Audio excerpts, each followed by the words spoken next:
This is everyone, Zemalf here, and welcome to Turn-Based Thursday Fest 2026. That officially starts in, I think, an hour or two, but I'm here getting a false start with Burden of Command. World War II strategy/tactics game, or maybe even more so, a leadership role-playing game. I will jump straight into the game and I will start playing through it, and I'll explain what I know. But this is mostly blind. I did try the game a little bit, and I've seen a short introduction of it. But this game caught my interest for a couple of reasons. I think it is somewhat unique in how the turn-based tactics play, so that part, but how it combines kind of actually role-playing a leader into all that. So it is not, well, there is part of that is like war game, but it is more of, even more so a role-playing game in my eyes. But let's begin. I also noticed that, and thanks for that message there, one member of the team, a scenario designer, Henk Stoffers, is in the chat on, at least on the YouTube side. So good to have people from the developer team aboard as well. The game was developed by Green Tree Games, and again, this is mostly blind, but from what I've seen, this feels like a passion project for World War II history. You will see when we get to the game what I mean. But that's very much what this feels like, and it is a slow-paced game, and I love slow-paced games. So I contemplated of playing their new DLC, the Free Nations, which kind of jumps you more directly into, let's say, action. But I wanted to give like an authentic experience and also potentially start my full let's play of this by playing from the beginning, where we go through the boot camp, we get to know the soldiers, because just like in Band of Brothers, we need to watch Kurahi so that the breaking point and why we fight hit just a little bit harder. But let's fire up the game. And I start playing Burden of Command. And for comedic effects, yes, indeed, turn on closed captions. Because the game is a little bit more serious than those.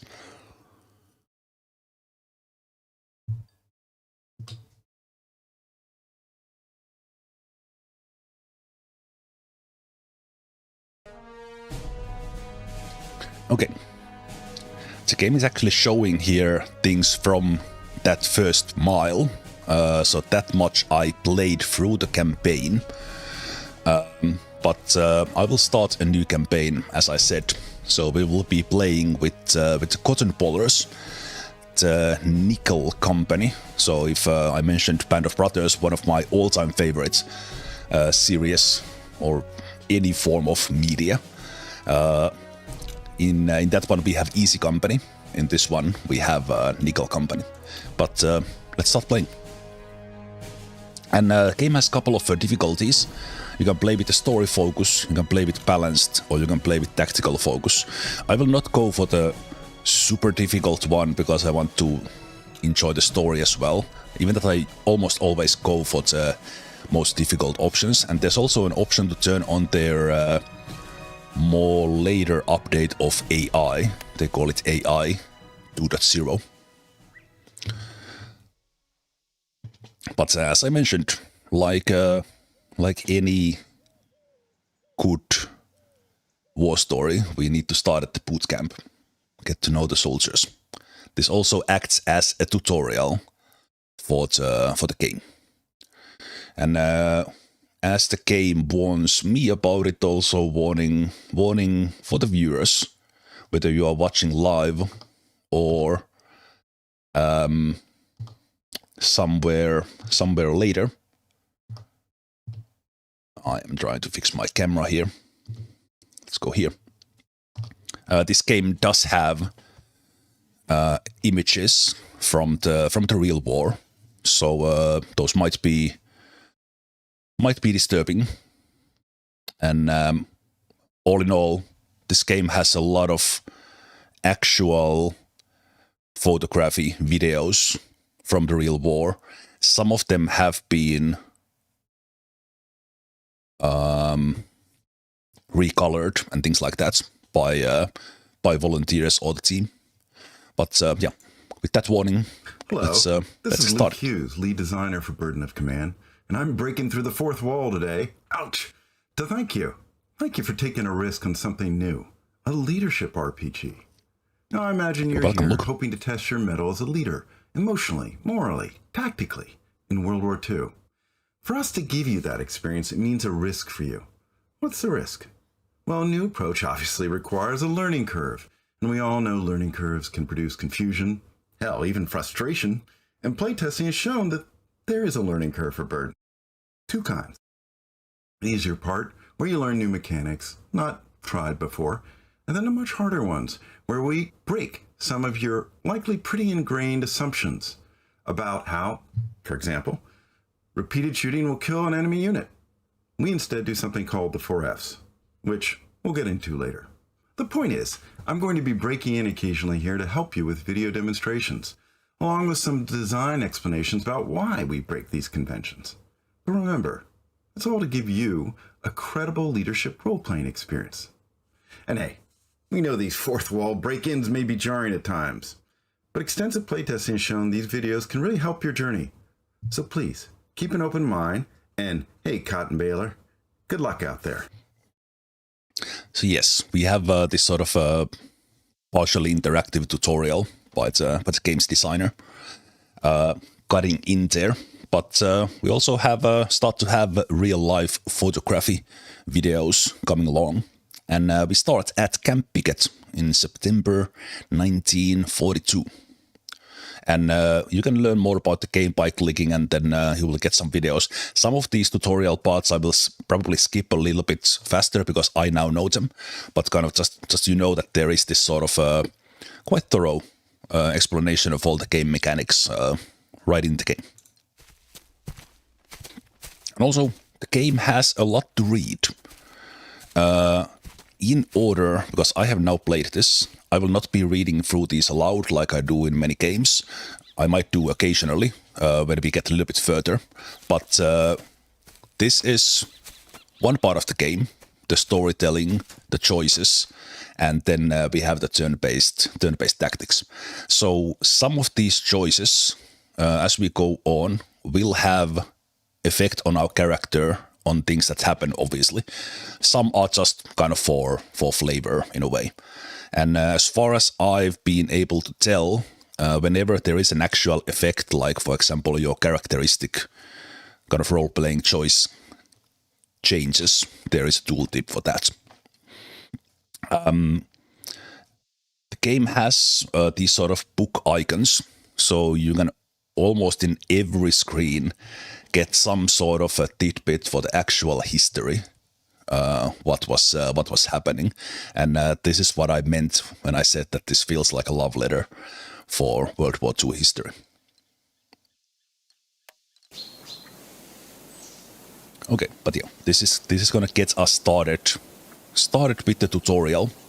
And here we have a first choice for our character. We can choose that we have been in the army for a while. That would give us 1 prestige. We can say that we are recently commissioned lieutenant, gaining us trust, or we can put that we are reservist, returning. But I think I will go with recently commissioned lieutenant. That's more also true for me as I'm new to this game. That will give us a trust plus 10 in the beginning.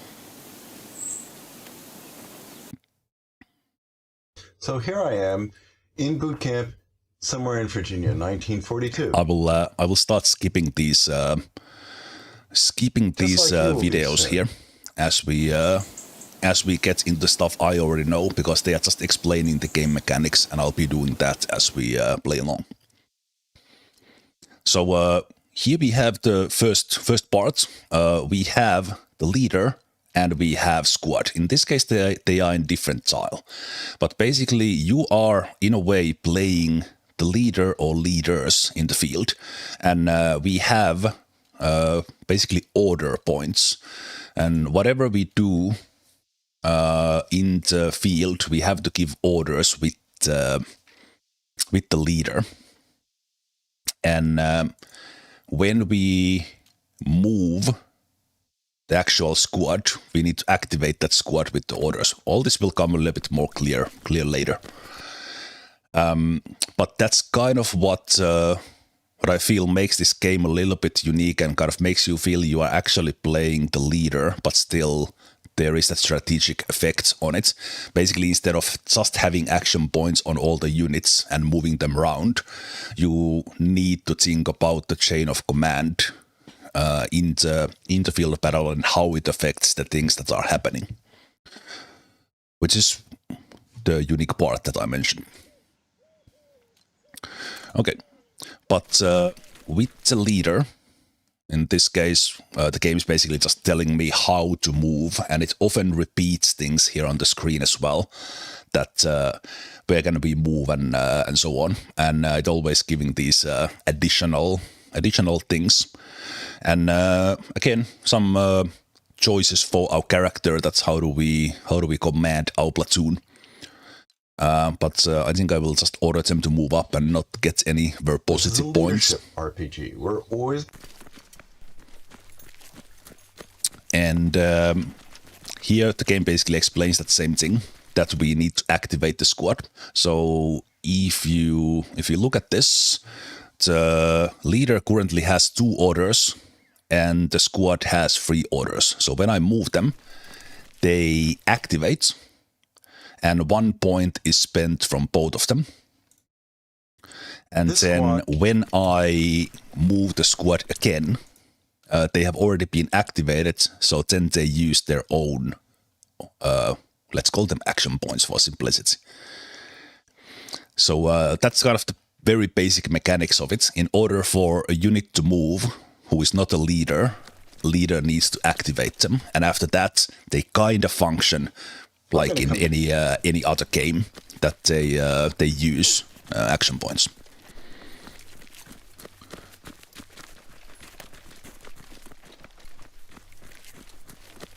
And again, I will go more into these things a little bit later, because soon this tutorial also parts very much part of the storytelling and we'll start making some choices. But these very first ones are just teaching us how the game works.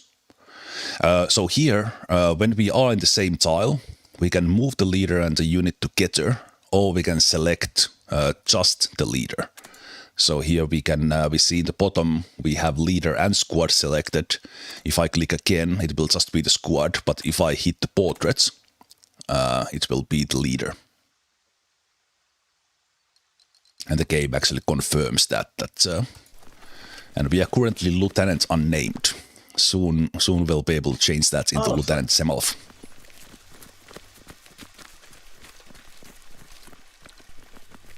And especially here in the tutorial, we can get explanation of how the game works, and get more further details. Again, since I played this, I will be skipping most of those. Not super relevant now. Right. Okay, let's end the turn. More on the turn mechanics a little bit later.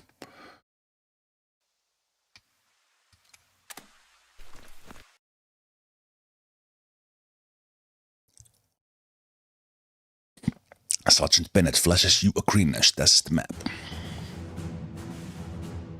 Okay, and here as we are in the boots camp, we are not in the real war yet, but it's a simulated war. We have this field umpire in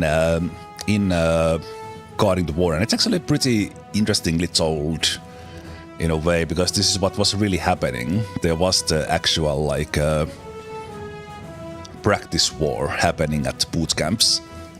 Where they didn't have actual ammunition, but they were controlling what was happening by the umpires. Let's salute him. and we can get some sarcasm points. Some of these are just affecting dialogue, some are affecting actually our character in the battlefield. I will not be sarcastic at this moment. And we can get more explanations again from the thing. A lot of things explaining things, how the kind of platoon works, how the units work, and things like that.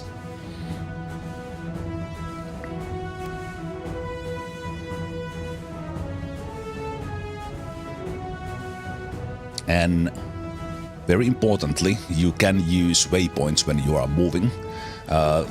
In this case, the game actually starts the first exercise after those explanations. And in all the missions, as far as I can tell, the game has two objectives. They have the mission, let's say, capture that objective or capture those objectives, do this, do that. But then you also have the objective for the men. And sometimes you might sacrifice the mission to spare the men or be good with the men, or you might need to sacrifice the men in order to do the mission. Not obviously here in the boot camp, but later on in the missions. Okay, let's get the leader in there. Let's not move out into open. Usually a good idea to use control right click and move in the forest. Whatever unit that is, unless you have a reason to dash through an open field. And the game actually says that like this, that you avoid a sniper call. I knew that because when I was doing this blind, I just clicked straight through and my guy was shot by a sniper. As a lesson that, hey, use the waypoints. So I'm learning. And again, a lot of details in these historical things.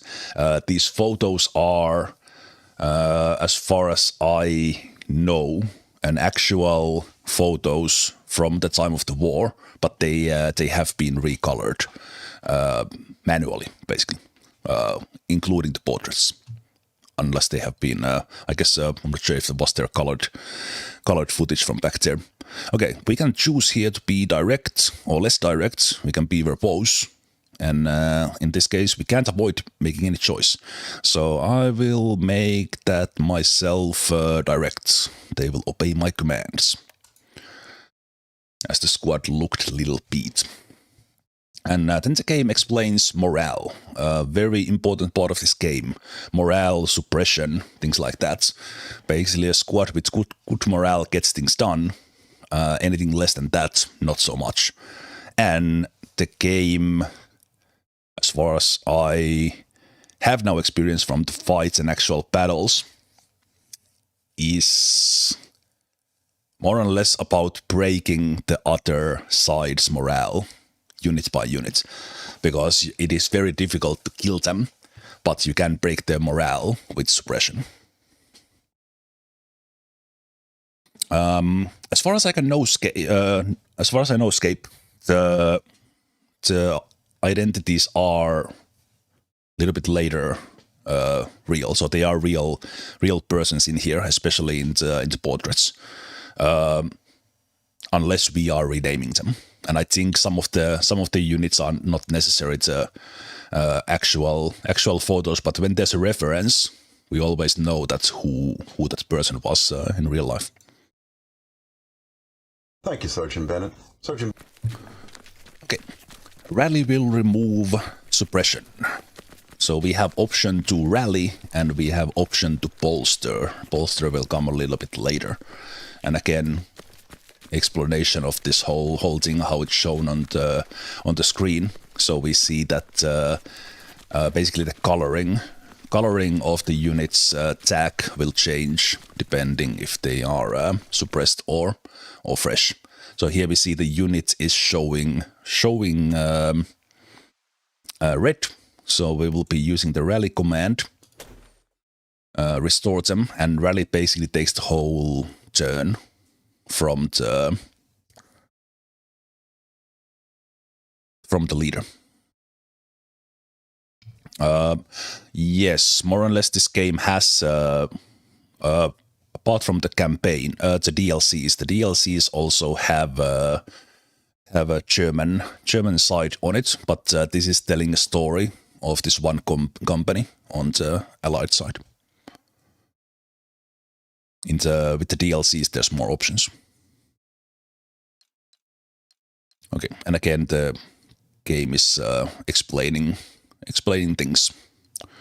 Let's proceed. Morale is central.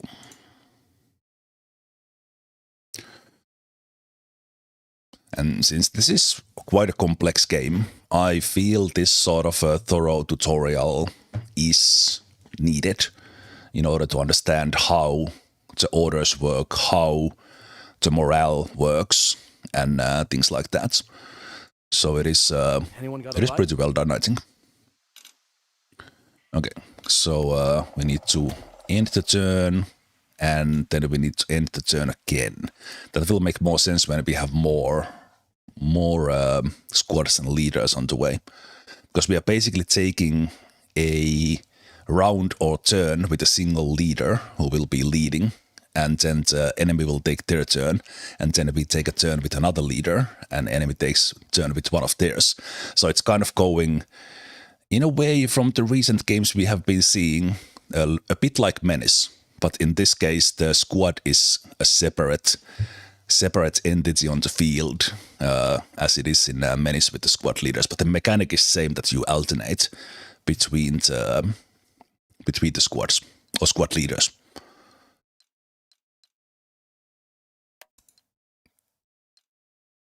Squad versus squad. This will be a tough one. And again, explanations. Whenever there is this book icon, we see explanations of the or references for the actual photo, and this is probably the first time I've seen it in any game. Like more or less all these photos actually have the credit and source, and in this case the image is courtesy of the single corpse with the ID and everything, and I absolutely love that sort of level of detail and honoring the source material. Okay, so we can favor the men or we can favor the mission. In this case, let's favor the men for now. Behind the practice. That will probably come to bite me later, but let's see. Okay, let's bolster their spirits. So with bolster. Remember Sergeant Bennett? Actually, I will let this play because this is a good explanation of it. Company's performance.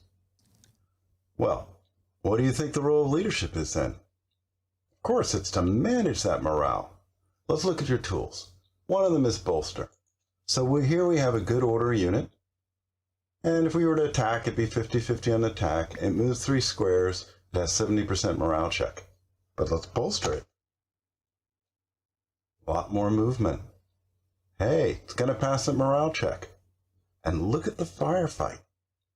Bolster enhances an already good unit so it is significantly more effective, especially for firefights. The experience and the trust of the leader comes to bear. Don't make the mistake, however, of thinking of bolster as sort of a poor man's rally, rally for one action. I've moved the leader down to this shaken squad, half morale, and I'm thinking, well, it's pretty poor for firefight right now. Maybe I'll bolster it and it'll be fine. Well, there's some improvement. If you studied this, you'd see the suppressed predictions are a little bit better, but you're still going to lose initiative. It's not a rally. If you want a unit with shaken or below morale to improve, rally. Rally, by contrast, fully restores morale for the long term. Of course, it does take a turn to do, so you'll have to pick the time and place for when you rally, for when you bolster, or for when you orchestrate your platoon and company to be effective all at once, rather than dribble in an attack on the enemy. I think the short version of that is that almost always when, especially when doing attacks, charges, the bolster needs to be used, because it basically gives kind of those additional morale points over the normal morale maximum. And then that often means that they are better at attack, they can move more, or that they can even move at all.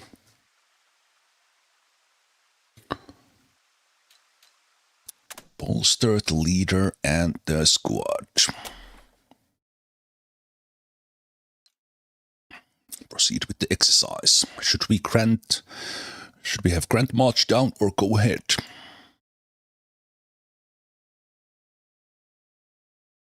There is never enough time to do everything.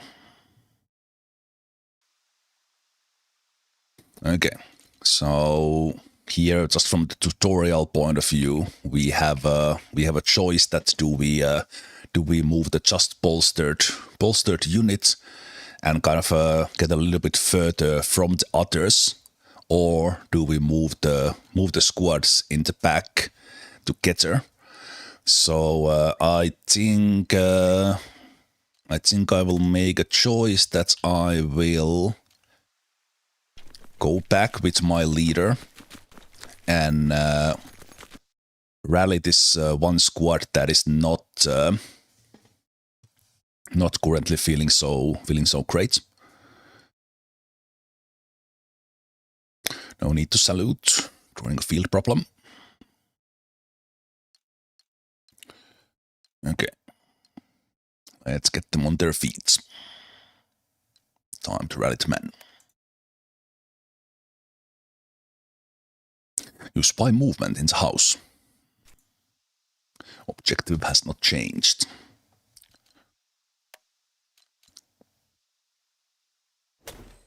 Time to step up, ladies! And now we still have 1 point. So I will activate this squad and let's move them. So I want to move along this forest here and get like here. Maybe others could go here. So I could have this squad move up ahead in here. Kind of be ready in there. Let's prepare to open fire. Enemy spotted. In this case, practice enemy.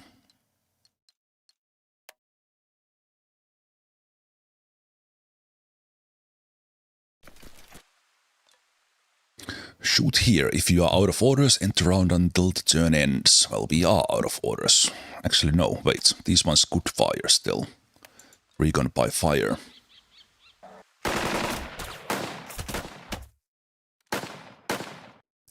The game, I think the tutorial or the umpire gives me a warning here that I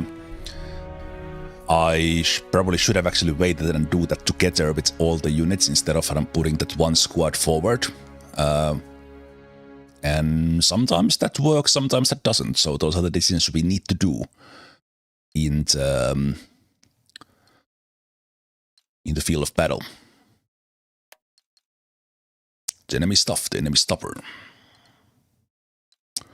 So we can get some trust from the men, or we can lose prestige and get loyalty.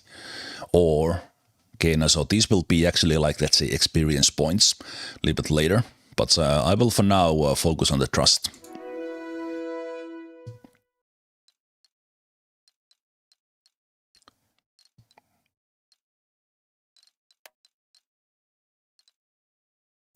War, actual war, will be a hell of a thing.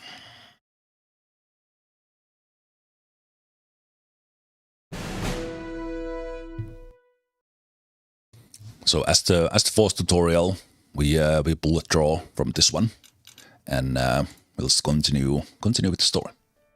A good leader needs to be able to think ahead, anticipate a situation, and make a decision based on the best information available. That voice there was by Damian Lewis, who played Dick Winters in Band of Brothers, and I believe, yes, this one is Dick Winters, the actual Dick Winters photo from the war. And if the game doesn't do it, I will be talking quite a lot about Band of Brothers every now and then when something comes to my mind because, as said, it's my favorite series of all time. I watch it every year. Have watched ever since it was released. Quite a long time ago. We were talking about Discord. Discord, how 1996 was 30 years ago. I think Band of Brothers was released in like early 2000 something. So it's been like over 20 years, 25 years. I'm not old.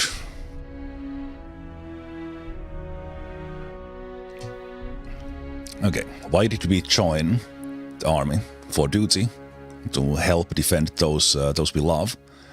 Oh, we were drafted. I think I will go with duty.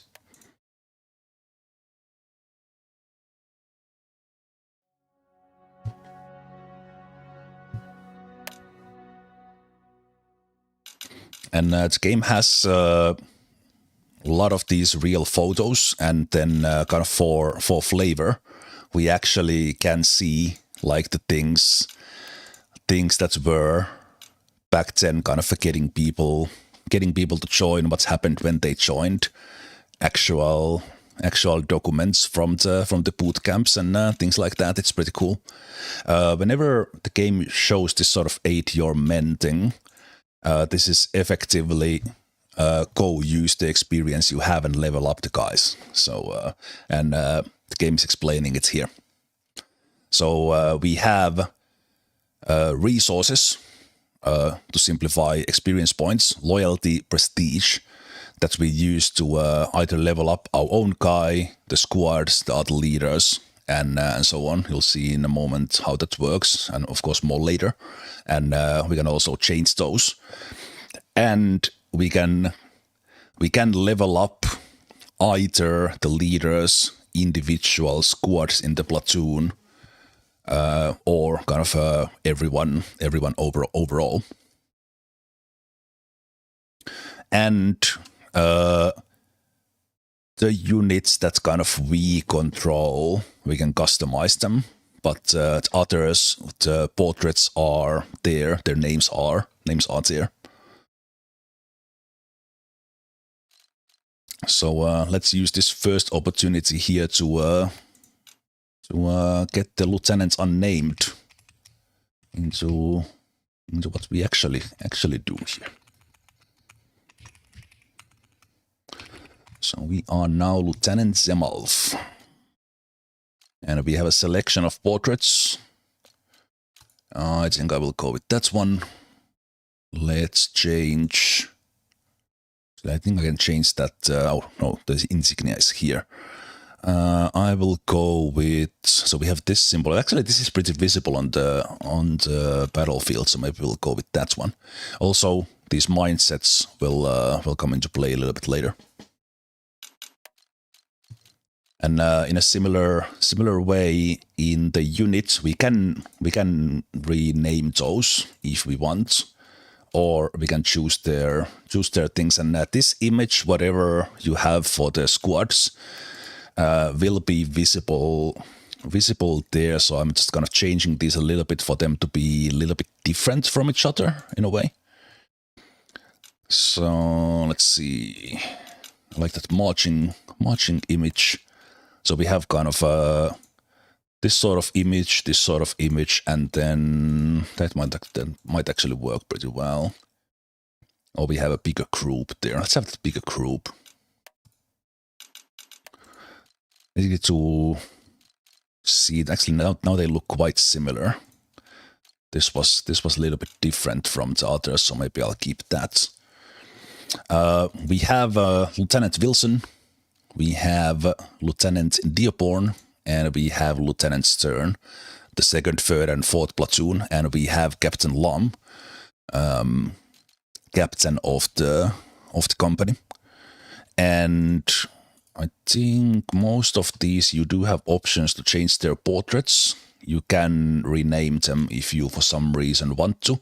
You can also change the insignia, but I will keep these as is for now. Those are pretty distinct insignias, so we can sort of see that. And we see that we gained 7 loyalty, and we gained 7 prestige. So basically in the missions, we have the target for the mission, we have the target for the men, and sometimes we can win both, very rarely. And for the victory with the men, or how the better we do for the men, the more loyalty we gain, better we do the mission, we get prestige. And then with the prestige, we can level up the leaders, either our own character or the others. And this is kind of for the whole company. Or we can level up the individual squads. I think here initially, so this would cost 5, and then if you level up the squads, that will cost 2. So I think I will start by leveling up my guy, and we'll get more points as we go on.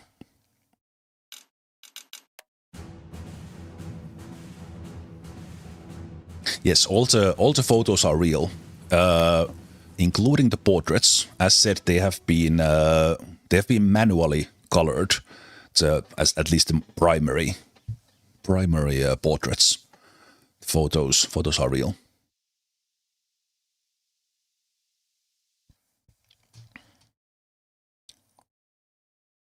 Well, it was infantry.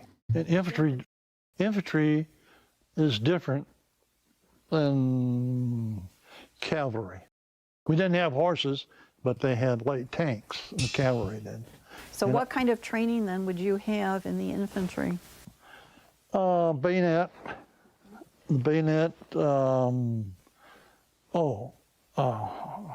hand grenade. You don't throw a hand grenade like a baseball, you lob it. So in addition to that kind of tutorial videos that we're seeing, from this little part that I have played, I will mention when we get to the part that I have not yet played. We see some of the videos with the interviews or comments and such from the real life veterans, including some of the Easy Company members. Okay, second tutorial, and here we have option to let the men rest. And in that case, they would be ready and suffer no suppression, but we would be gaining no experience. Or we can have them go a little bit faster and have them kind of a little bit worn out. Or we can double time and get more experience for this experience. So I think in this case, because this is the practice, so there's no experience, very little experience, and then little experience. I will go with the middle path, so we are a little bit fatigued, but we do gain experience.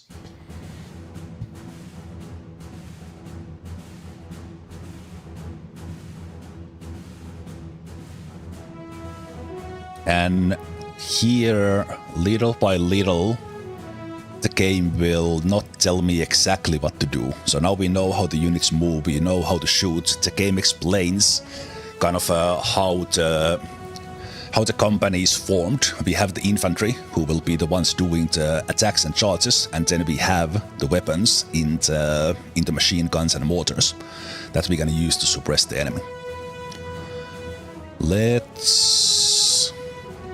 Okay, we can do verbosity. Let's be a little bit verbose here. Hey Stern, we're about to kick off. Not without us. Stern calls back, this voice carrying well across the wild.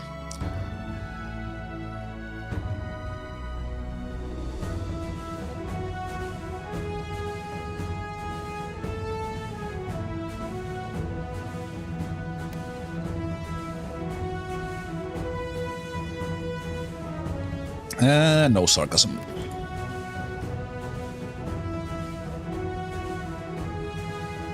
And again, I'm going through these relatively quickly here. We will slow down a lot when we get to the, let's say, past the tutorial, even that there's already kind of flavor here a little bit. Bennett tells me you're progressing, LT. So today we get to talk about tactics, not just mechanics. This is actually also a good explanation, so I'll let this play out. I think the core of how we're different from most tactical games that the casual gamer or others might be familiar with, namely bang, bang, bang, you're dead games. This is true a fair number of tactical World War II games, too. But I don't think of reality. You know, people don't want to die. You fire at them, they're going to get down behind the stone wall, and your bullets aren't going to do much. So, instead, you need what's called the 4Fs. So here we are in Germany. You've got elements of a rifle platoon. You've got Germans up north. And your goal is to suppress them first. You're not going to succeed in killing them. They're in pretty good cover, and they're going to put their heads down. So you've started firing, but it's not just bang, bang, bang, even for suppression. You have to be smart. You have to use your leadership. You have to bolster, improving their fire. The leader is directing the fire here. He's using a heavy weapon, which is intimidating, higher rate of fire, puts more bullets around the squad.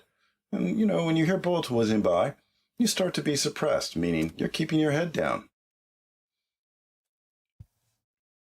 And you can see the color bars here are telling us the state of the enemy's morale. They've gone from green to yellow, and they will shortly be at red.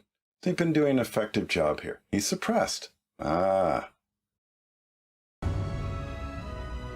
So this mechanic of using the fire to suppress the enemy and then flank them to finish them is very much in the core of the strategy and how we need to play. So that's why I wanted that explanation to also show. So an explanation again of the different kind of squads. What are they meant for? What can they do?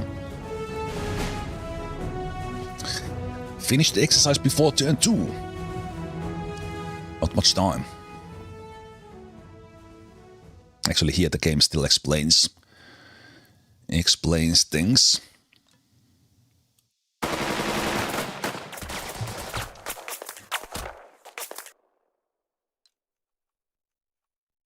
And explanation of the cover system, very important. Because if we are not in any sort of cover, like in most games, that's when the casualties happen. And in a similar way, against the enemy, if there is cover, they will most likely just put their heads down, but we still have them suppressed, and then we can use flanking to actually gain the ground.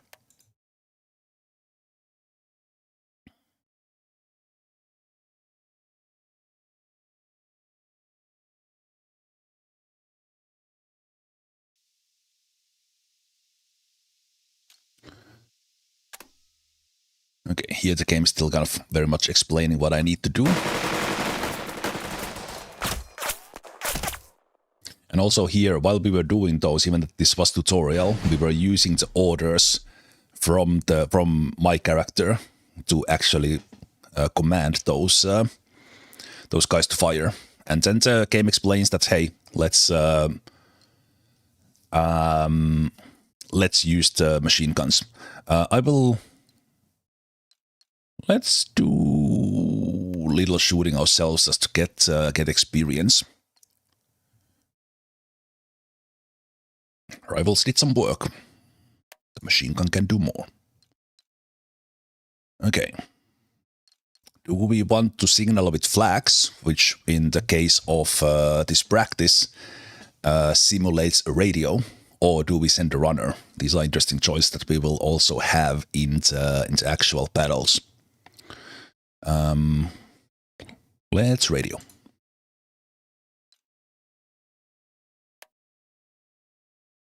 We further reinforce that sense of limited And command and control. this is the explanation of what I was doing. What I was saying before, that we actually have a turn where we choose the leader who is active on that turn. Then the enemy has one of theirs. Then we choose another leader of ours, including their squad. And then eventually, when every leader has acted, then that ends the full turn. Okay, you could activate this squad, but not do so yet. Okay, so we're gonna take the machine gun. Machine gun in here, and let's... Wait, are we... Oh, we are leading, so we can't do those guys yet. which means we just need to enter out. I should follow what the game is actually telling me to do. Okay, let's open with the machine gun.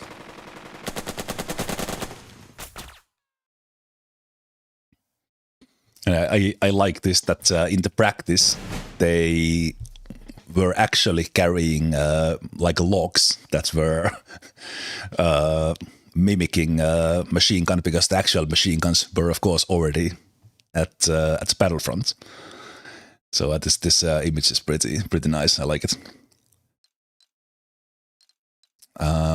Let's get the directness still. I think most of these that we see here, if it is not trust, loyalty, or prestige, these are affecting the dialogue choices, the role-playing part, kind of building our character as we go through these practices and then eventually get into the real situations. Mortars.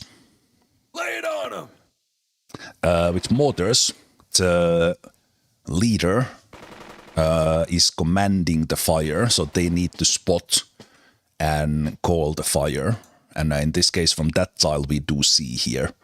So we can do this, but sometimes you need to move the leader in order to see the square you want to mortar into.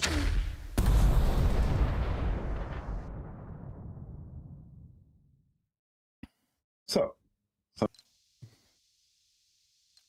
And then explanation of that now they are suppressed, but no matter how much we would be firing from the distance, we could not kill them, or it would take extremely long time. So then that's when we do the flank and finish them off.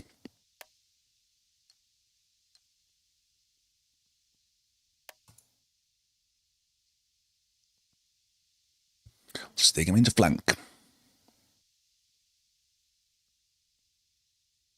And the game has, again, here as the game is moving through the tutorial, there's a lot of information in the squads that we can take a look at later. And I actually really like the battle interface.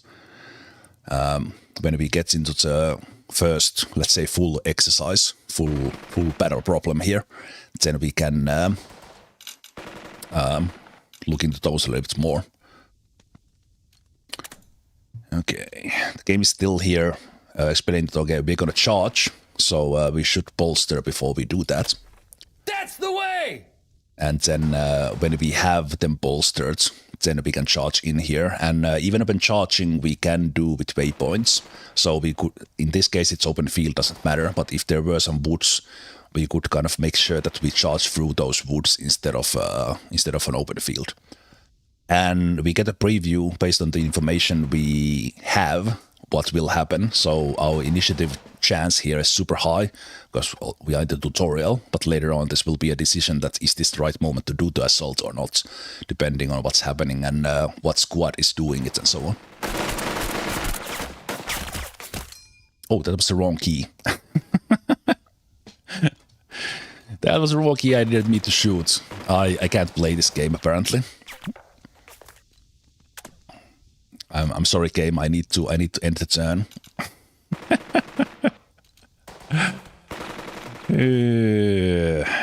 Luckily, we have turns left. You forget yourself. I know. I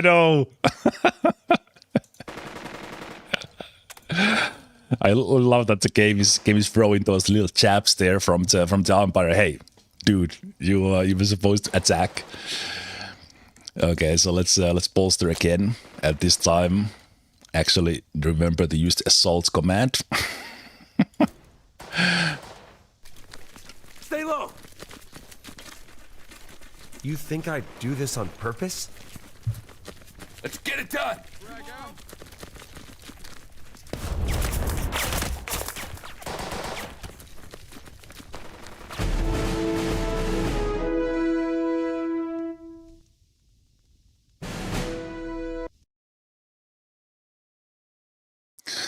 Since I have played this, I mentioned before when there was the tutorial about the waypoints, and if you didn't use them, your lieutenant would be sniped. There's also follow-up for that one, and of course, when I was playing this for the first time, I fell for both of those, and I got an achievement for getting sniped, which was hilarious. But yeah. Okay, another enemy has appeared. Extra time. Exercise continues. There's an enemy, but we don't know if they are there. Fog of War. So what we need to do is use the recon by fire here. We can move here to do the shot, or do we shoot from there? Let's move here. Let's do recon by fire.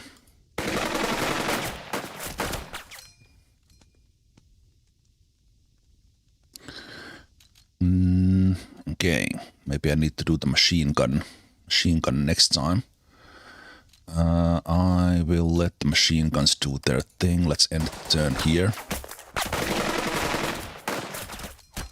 So we did not spot the enemy from there. Let's go and try to get them with the machine gun. Actually, no. Now we did spot them and they fired at us. I like how the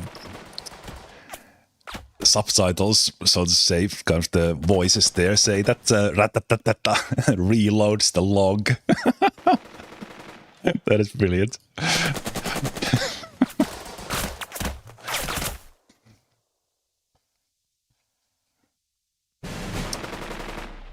Okay, since we see them, let's use the mortar as well, and let's use the tools we have and put stuff in there before we charge in the next turn with the other leader. Okay, I think that's already good.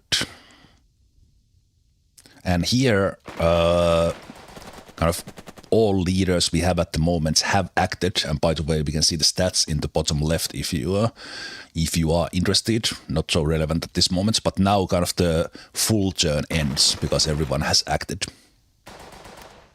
And the game has a warning about it there.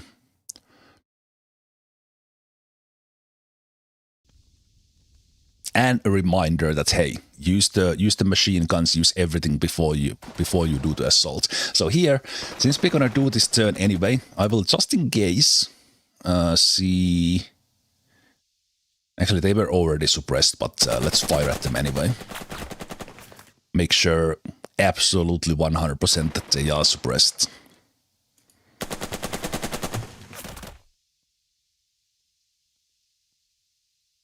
And I'm not gonna shoot the mortar now. And then I will take my squad. We will bolster. And we will assault. We will assault through the forest. So I'm control right clicking here. And then do the assault.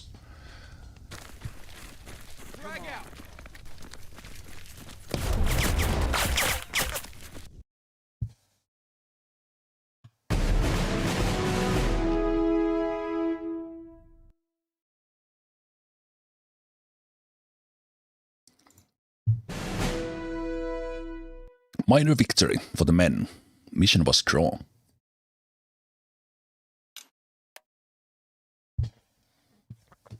Being a strong leader also meant being able to rely on others to help get the job done. That included fellow soldiers who had vastly different strengths and weaknesses than his own. And that is Kurahi. Kurahi Mountain from Band of Brothers fame. And that, again, that voice there was Damien Lewis, who played Dick Winters.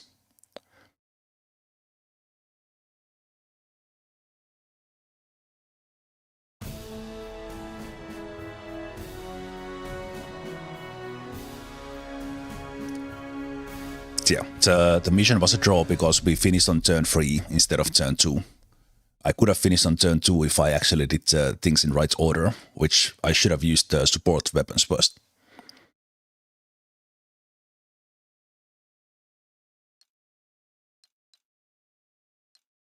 And we can get more explanation why that's happened. I really like this, that kind of you can really dive deep. And again, when we get off this very initial tutorial here, we can move on. Why would anyone not not personalize their platoon? I already did it, but let's go. Let's go and check this one more time.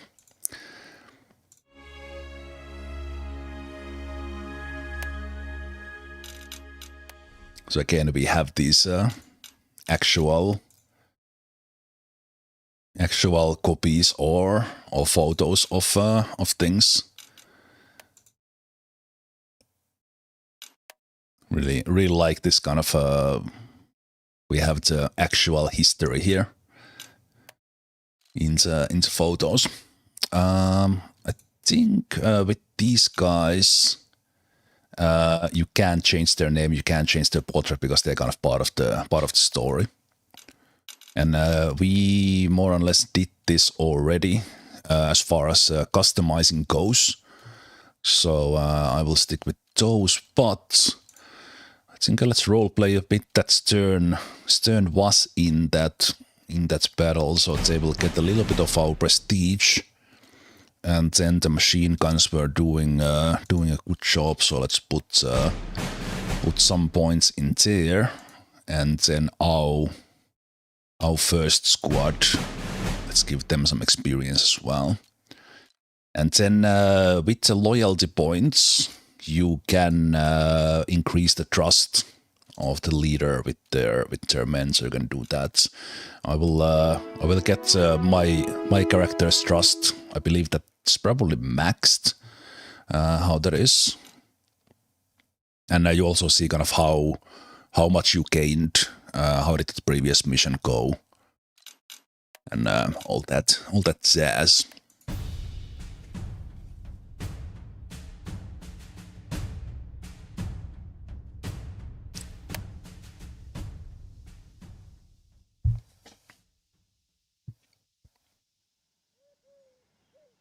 So here in this two houses problem, this is where the game stops telling us exactly what to do.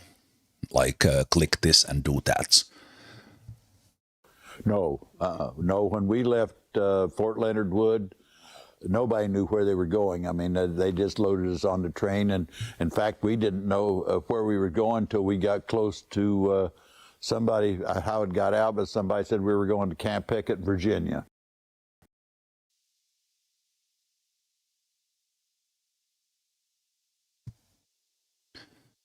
Charles Bruns describes his transfer to Camp Pickett during World War II.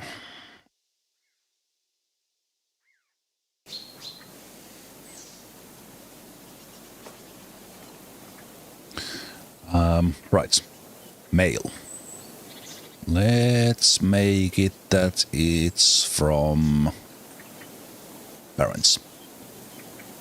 Options were parents, wife, or sweetheart.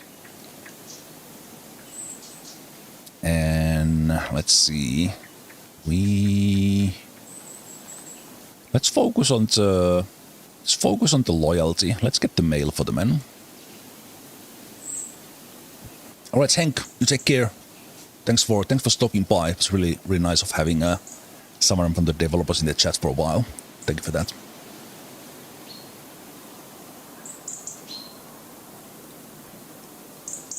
Okay. So when you have stuff happening, we have a very high chance of trust, we have a low chance of loyalty, or we have a low chance of prestige. And we have a Private Patterson and Private Morris here. Could be worse, we could be Marines. That earns a little laugh.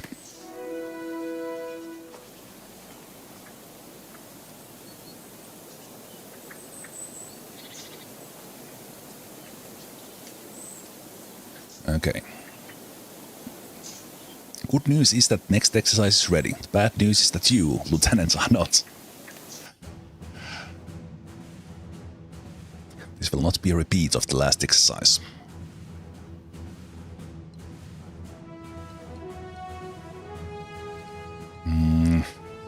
Let's argue more time. I don't know what that does.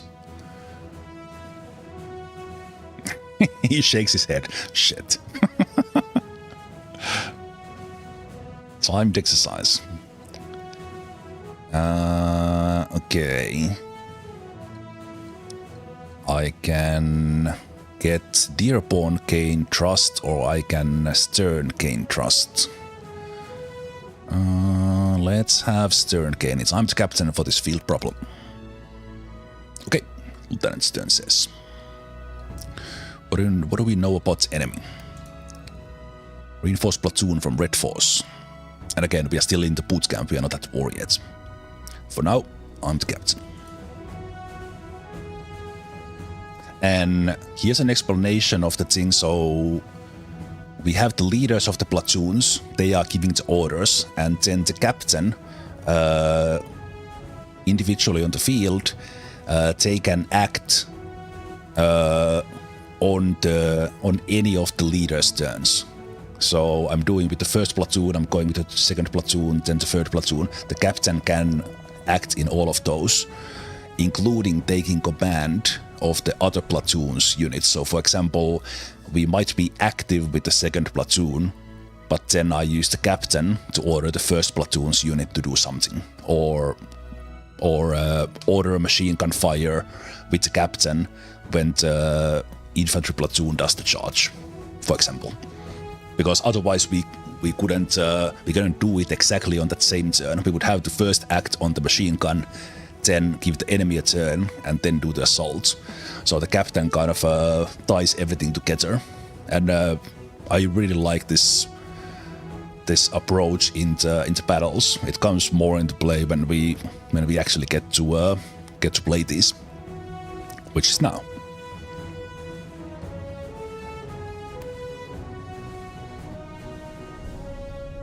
And the captain is really good at rallying and bolstering, obviously. You may think tactical leadership is all about leading men in combat, difficult moral decisions. But actually, frankly, same explanation from the tutorial, so let's skip that. Okay, before turn 4 is the mission.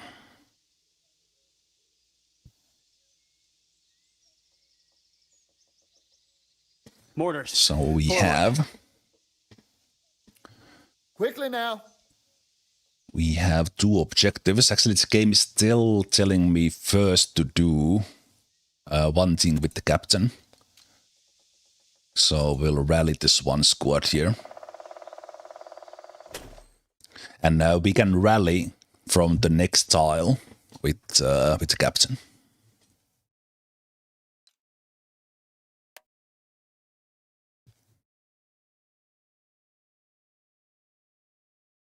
Press.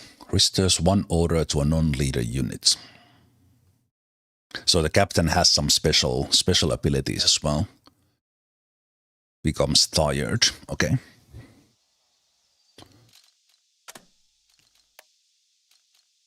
I have still played this one, and I actually started the next battle, which is more of a full battle. This is still part of the tutorial how the captain works, but just a little moment, and then another reason we do lead around. We'll move into the blind parts and kind of, let's say, actually start playing. So as you can see, the game has a really lengthy tutorial, but I think it requires it because it gets you started with the characters and explains the game mechanics very well. And from the little I have seen from the follow-up battle, which was still part of the boot camp, if you don't follow these instructions and understand how this game works, you will get your ass whooped. So you need to pay attention on this boot camp, which is why I'm not fully rushing through this. But I also wanted to show this. That's how the game plays this out, because I think it's pretty cool. Okay, so we have a choice here that Dearborn can handle this. They can order a recon by fire. Without having to pass the turn. Okay, actually, all the things will do the same thing, so there might be some hidden things here. All right, this is just an explanation that did I understand what the captain does. I thought there was a choice there, but there is a burden of command Opedia, where we can have all this information when we are in the battlefield. So we have the whole field manual here with everything we have been seeing so far. Okay, use this squad. Recon by fire.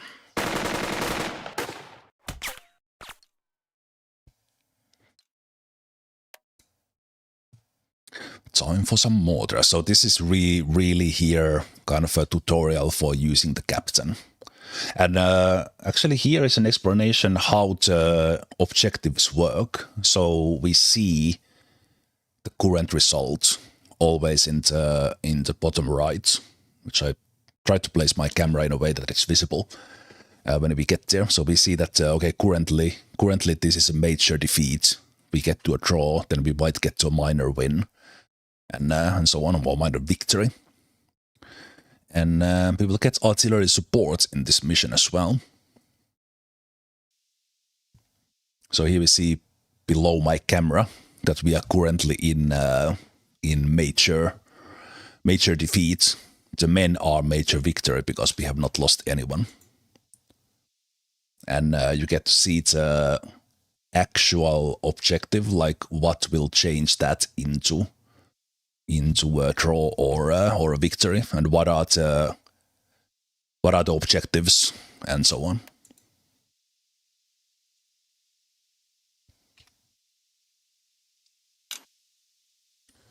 Okay, use the captain and barrage this hex with mortars. So we see that the captain from this tile sees they are in a little bit of a slope. They see this tile, so the captain can order the mortars as well that we have. We can choose if we use the off map or the mortars. I will actually use the mortars in this case. We'll save the artillery support. Not sure if that's the right call, but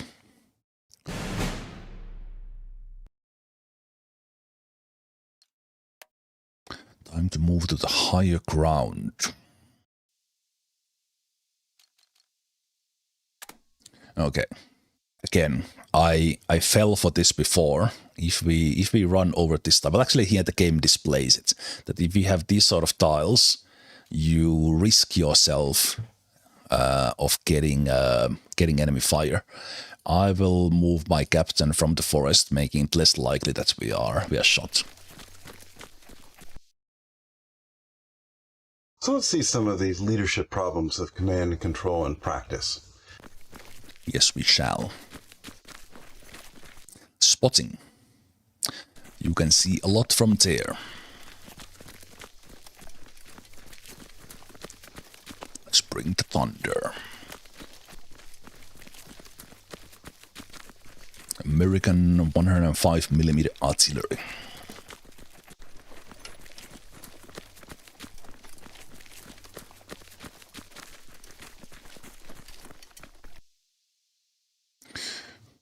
Barrage an objective.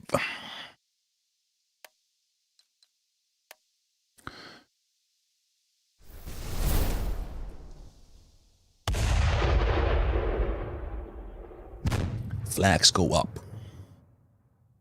105 scored good hits. I like how it explains how the simulated battles worked in the boot camps. No sarcasm. Let's send a runner. And with some units, you need to kind of change where they are facing. So in this case, the machine gun. And since it is still, it is currently Dearborn's turn, we can take command of the units. So when we select the units, we can take command if the captain has orders. So let's do that now, and then we'll ask him to face this way, because I want the machine gun to suppress the other objective with the log. I like the log. Captain Lamb here can do a couple of things. Two houses, two objectives. Gotta be take both. Okay. So we are currently leading with my team here. But then we can order with the captain. We still have one order. We could order the machine gun or the mortar to do things.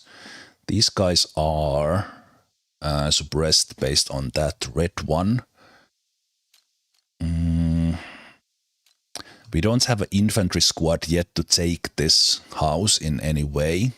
So we have to take this objective first, I think. Unless we move our squad over here and then take this one first. Maybe actually because we have cover here, at least a little bit of cover.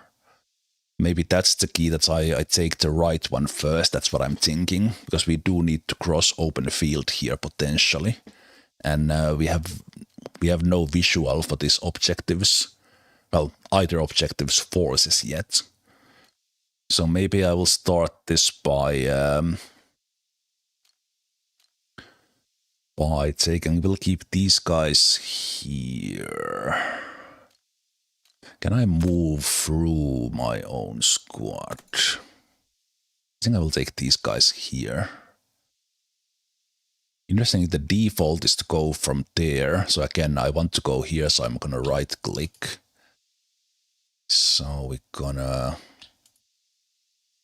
Wait, why? I actually can't go there in one turn. Okay. That's why it's... moving through the open field is better. Covering question mark. I could do recon by fire there, but I think I will just have the machine gun fire here.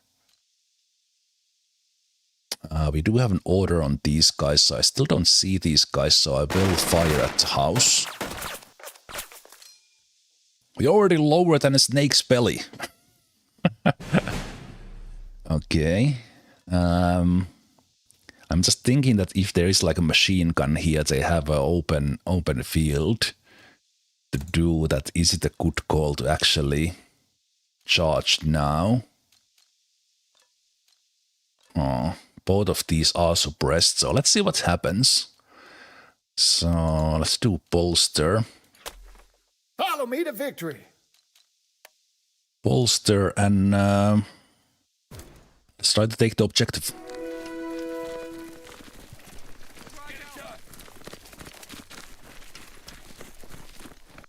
Okay, that's worked. Artillery fire and mostly that artillery fire got the job done for that one. That's one down, 2 to go. No, 1 down and 1 to go. Okay, this objective. So we have spent all the orders of Dearborn. So we're gonna skip the turn. An enemy does something, but in this case they didn't do much. Let's take turn next. Let's use the machine gun and just oh wait, whoa, that was a misclick. Wait, what? Okay,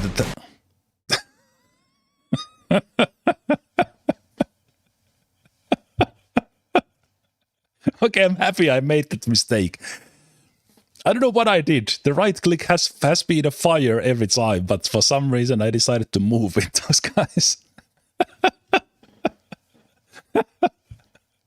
What the hell? Sergeant Bennett asks. Oh, your guess is as bad as mine, but I don't know. Something else happening here. Okay, that was weird. I didn't expect to take that house because we didn't do anything for it. Okay. I will need to be careful with the misclicks. That was not my order, but the men were like, okay, charge! Let's roleplay.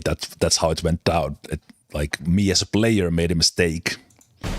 On the battlefield. On the battlefield, we took a major victory because the machine gun squad took the initiative.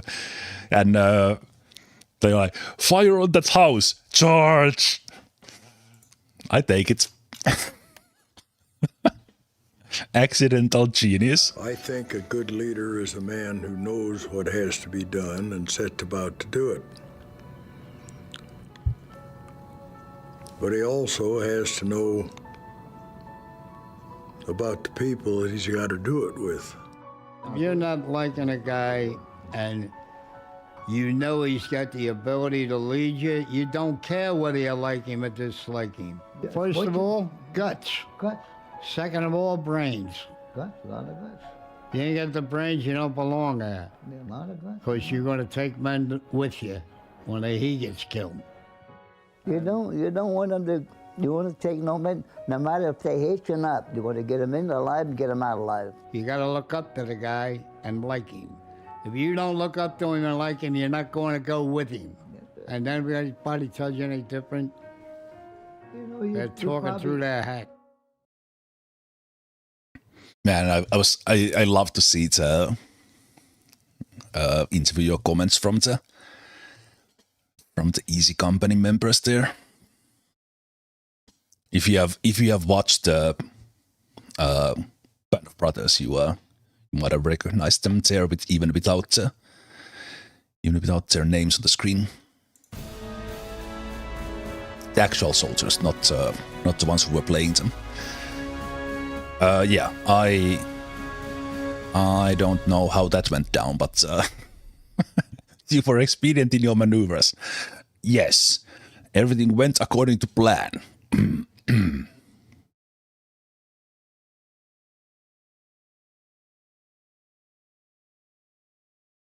Rallying technique minimal.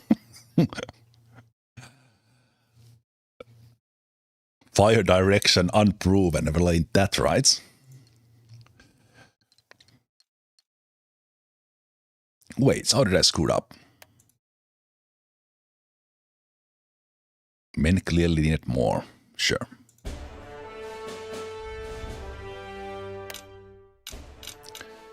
Okay. 15 loyalty, 11 prestige.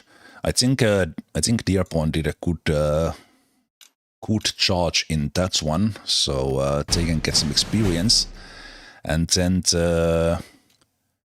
the machine gun platoon, they made an executive decision to charge on, so they earned some experience. They are a 2-star unit now. Maybe that's why they charged in. I don't know. And let's get Stern some loyalty as well. We still have four prestige to use, so let's use a little bit on my platoons. Right, you need both loyalty and prestige to use. So you basically spend 1 loyalty and then the prestige to get the levels.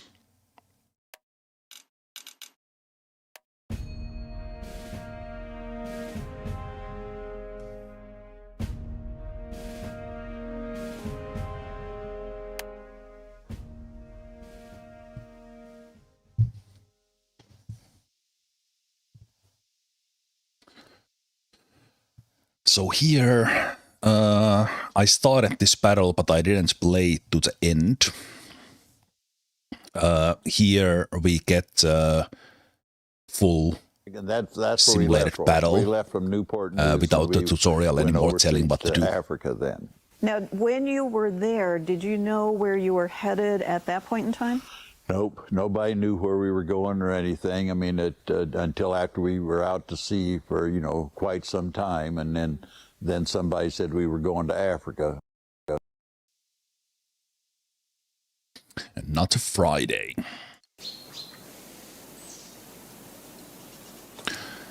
Okay, Maine will gain a little experience.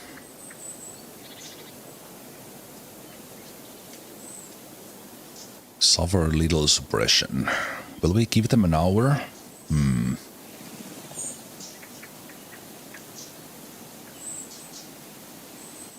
Let's wake them up now. We don't want to take things too easy. For the men or us.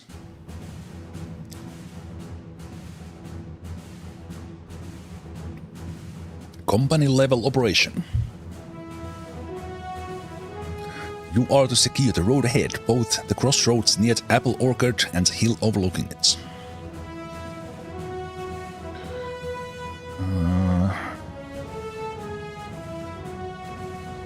Wired peaks always on top.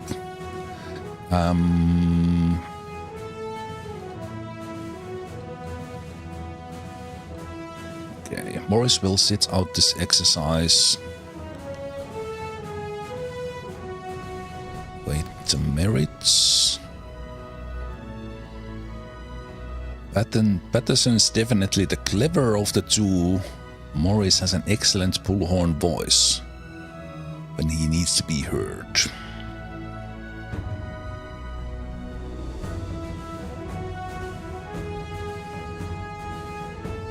Wait, what? Your hesitation means both men are dead. Oh, jeez. Okay. Sergeant Grunt to the front. You need to make quick decisions. Instead of making a decision that who will do, I should have just chosen one of them. Amazing. That's probably something that will happen in the actual battle as well. Okay, Sergeant Grunt.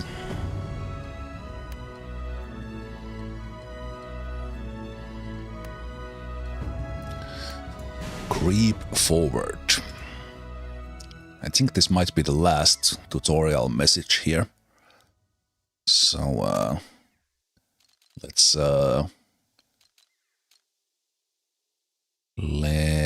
creep. So they try to stay hidden.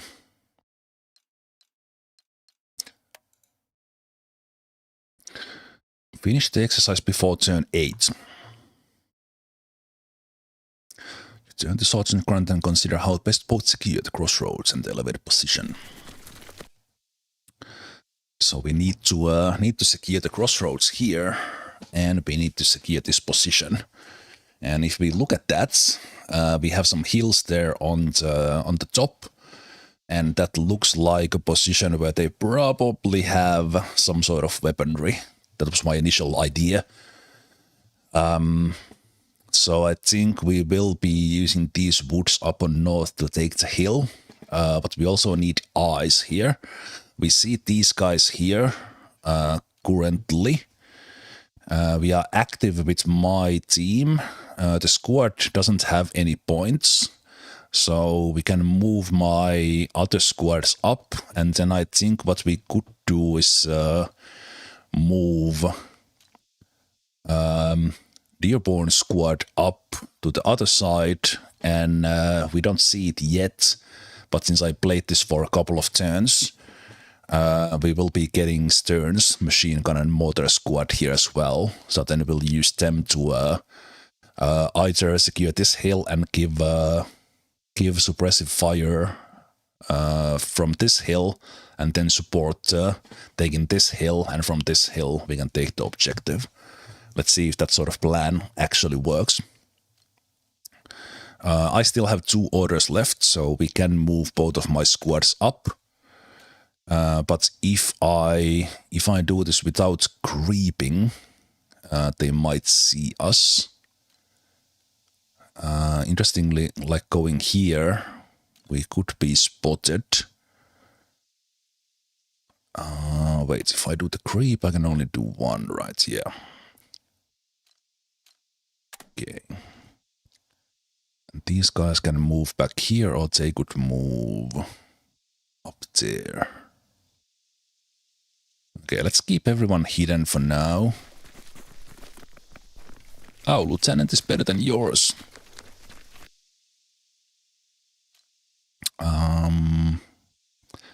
I will move here, even that there was a risk of fire in there, and we'll have these guys move through the forest to this tile. Oh! They were revealed and immediately suppressed. Okay. So we are not spotted, those guys are not spotted, but they did spot these guys, and they are now very much very much in there. And if I fire, the enemy will have initiative because this squad now lost all their morale. So that was not a good call there. But I think I will just leave them be. Also, I have used all my orders. Okay, another team up on the hill.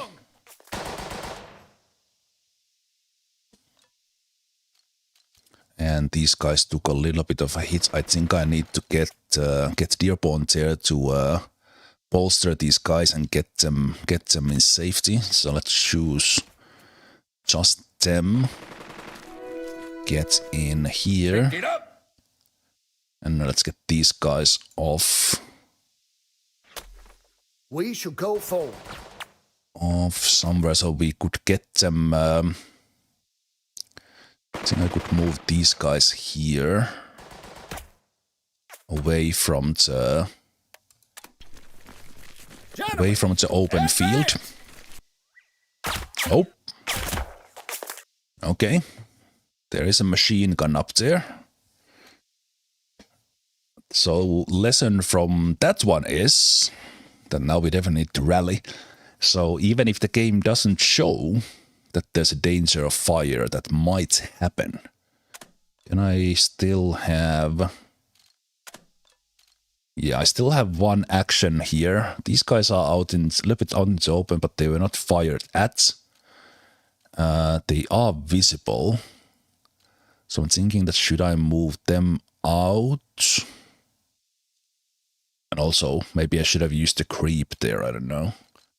So I will need to rally things here anyway. I think I will spend the point to rally.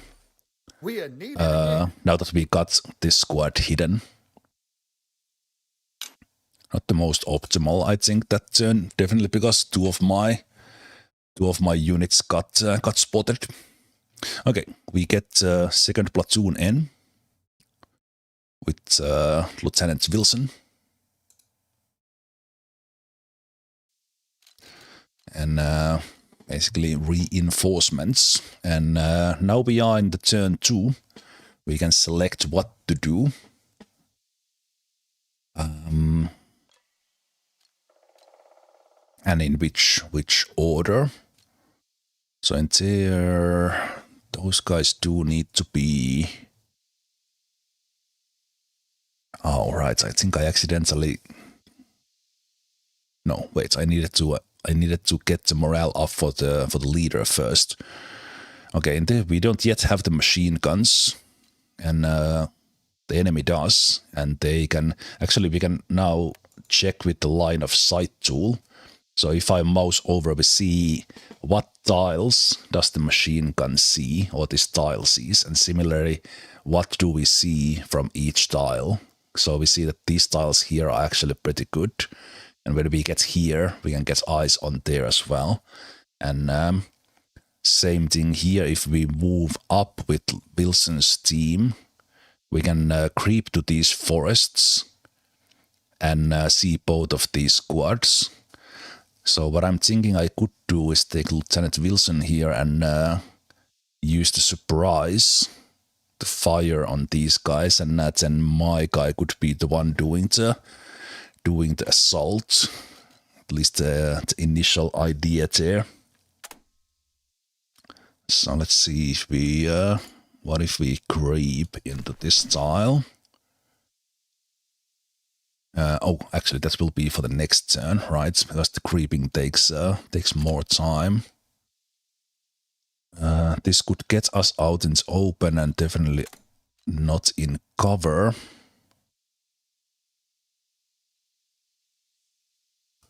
Let's get these guys here. Okay, they did.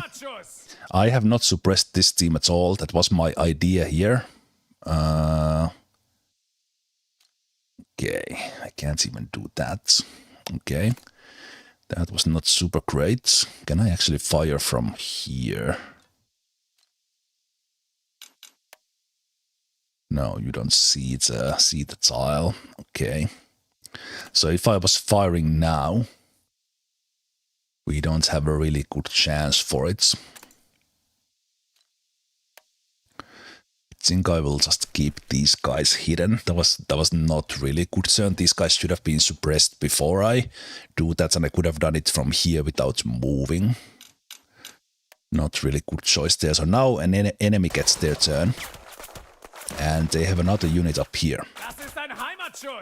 So now Wilson is suppressed as well. This is going fantastically.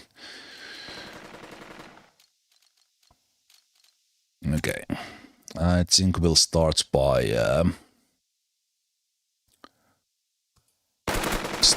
suppressing these guys, and then hopefully next turn then assaulting them. That squad is done. My guy is not. This guy needs to be. At some point we need to go back and rally. Let me check the line of sight here. So from here we could suppress these guys more, but not expose ourselves for the machine gun. I don't think I'm ready for charge yet, because these guys are suppressed. From here we could suppress those guys as well, and the machine gun should not see them. So let's take them forward. And then... Only so much shit a man can stand. Ah, right.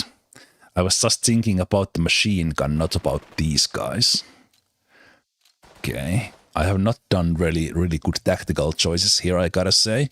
I walk straight into the thing, and I've kind of got used to using the machine guns already. But with these guys... We could suppress these guys more. So I think I will just kind of do something with these guys as they are active. Suppress those guys more, so that we know that we can assault here next time, but we would have to get these two suppressed as well. These guys, they probably can't do much. Also, what I could do is go get them from the behind. So let's go through the forest. And yeah, they're kind of in a bad spot, so let's use our last point to rally them there from the back. And then enemy would have a turn, and then we have Dearborn left. Okay.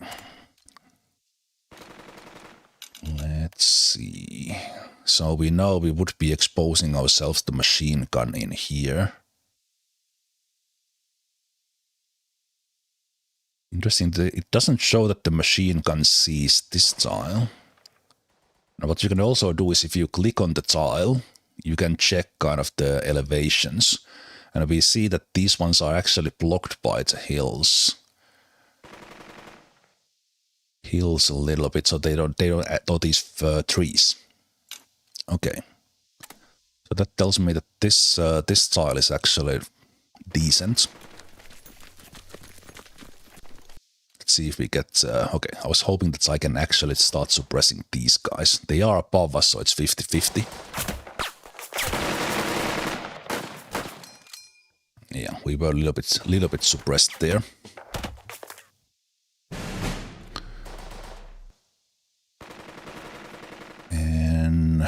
Let's move.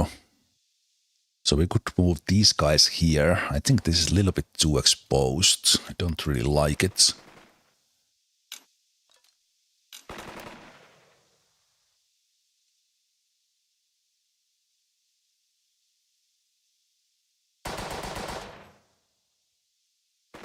Okay, from here I could shoot those guys more, but it doesn't really help. These ones I only see with Wilson's team. Okay. I think I eventually want them there. So they will just move up. I think I want them in here. They will move through this forest to get an eye on this hill. There's not much of a zoom in. My mouse wheel is actually super bad, so you can get this close. If the all the way up is currently showing the whole map. But you can look at it like this, so you get a little bit in. Okay, let's do the rally here as well. Gentlemen, steel yourselves.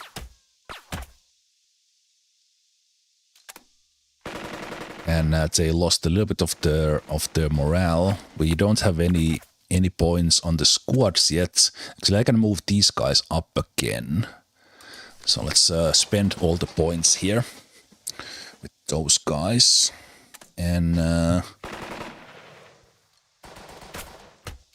was I able to do this on the...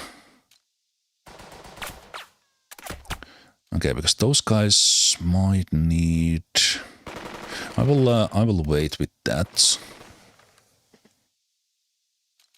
Now our whole turn ends. And we get turn with the machine gun in. You will gain XP. Stern knows his work, will gain trust. Stern knows his work. Lines of sight. So well, I was already using it, but here game explains how the things work. Motors alive. Motors arrive. Motors are alive. Okay. So we basically need to find a line of sight where we can either spot this place and get the machine gun suppressed, and go from there. So let's see how we could do that. Okay, from here we could spot, but also expose ourselves for the machine gun. Yes, the cover is shown, kind of when we are mousing over for the movements. I'm thinking this hill up on top, or actually both of these hills are key. I'm not rushing for the first objective. Now we have the machine guns. Machine guns active. Do we have a line of sight from here already?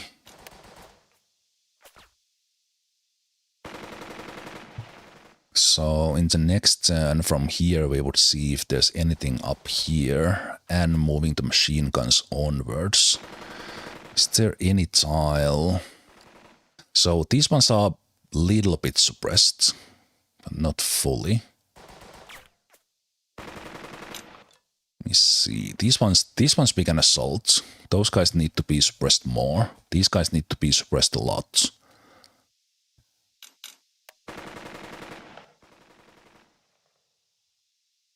From here we could see this tile, but it takes us the turn to move the machine gun there.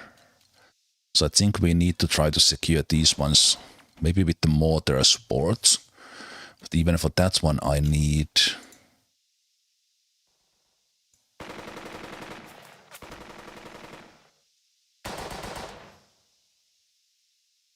Okay, I could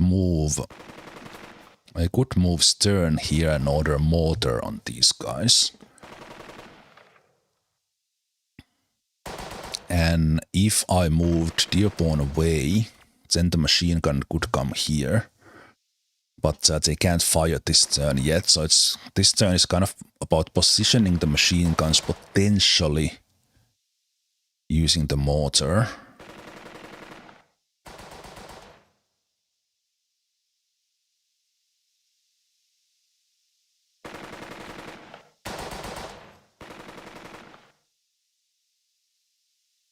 I'd like to suppress those guys more. Okay, what I will do, I will start with Dearborn here. We will suppress these guys more.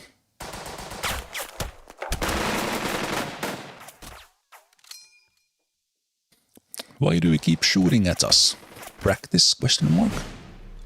Okay, now they are fully in there. The game is kind of pointing that, hey, why didn't you use turn? Not yet, don't rush it. So here we see it's cover markers on the forest. I don't want to go up there, but I do want to go here. Start getting an eye on the hill. Okay. Okay, we should have suppressed the machine gun first. Okay, that was really bad call from me. I was checking the... Oh, right, it's specifically those two tiles that the machine gun sees. Mistake. Big mistake. Really big mistake. I am moron for doing that. We covered up so they don't see us at the moment. I wonder if you can move there, or will the machine gun fire at you as well?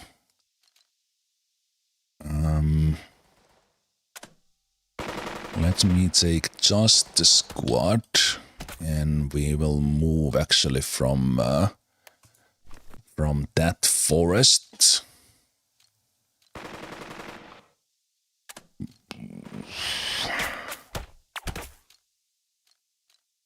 Yeah, those guys can't move before we get... I will still get Dearborn there, because the squad remained hidden. So let's say that Dearborn actually crawled in. Okay, we... We've got targets! Their leader is trying to come and rally in here, but we got... what is it? Reaction fire from our machine gun. So basically this squad here took their turn. And we are... So these guys here are well taken, and now what we could do is charge this position. They have their leader out in the open. And then from with Lieutenant Wilson's squad we could try to take these guys. Also we only have 2 orders to do it with. And my guy's back here. Okay. And I do need to go there to bolster, probably.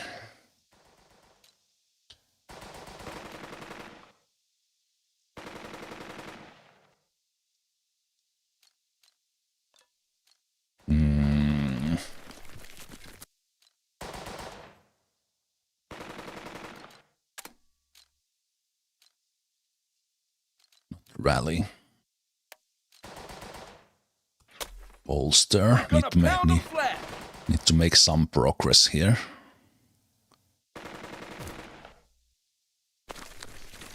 Let's see if we get shots here. Go, damn it, go! Okay, they were suppressed, so we got them down. Now we are exposed. Exposed to that side. These guys attempted opportunity fire, but they were suppressed by the 3rd platoon. So... Can we actually continue, and could we take their leader? Also, now would be an opportunity potentially... Okay, we did suppress their leader because we got opportunity fire. So I think I will go for the leader as well. That should... Oh, failed assault. Interesting that it was showing... Oh, right, because I was doing assault and an assault. I can't do that. Okay. Okay, gotcha. Let's see what Lieutenant Wilson can do. They don't have many orders. So I think we need to focus on suppressing this team here. And we can start from here, and then those guys can move. So... we will try to take these guys, and I did it on purpose without bolster. Not sure if it was the right call. These guys have full morale.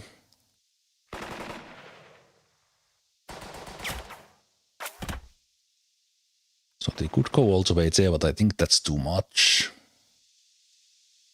I think they would be fired on the way.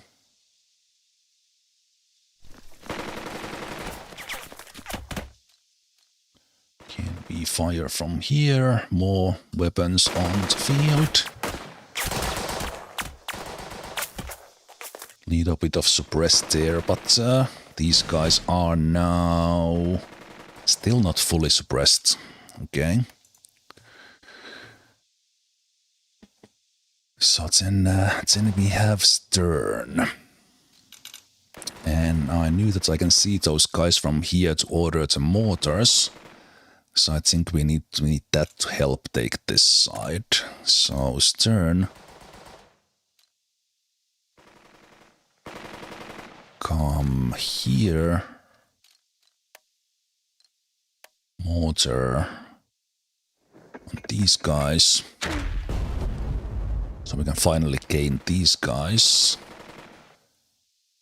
Some message for getting suppression on those guys as well. So those are definitely now takeable.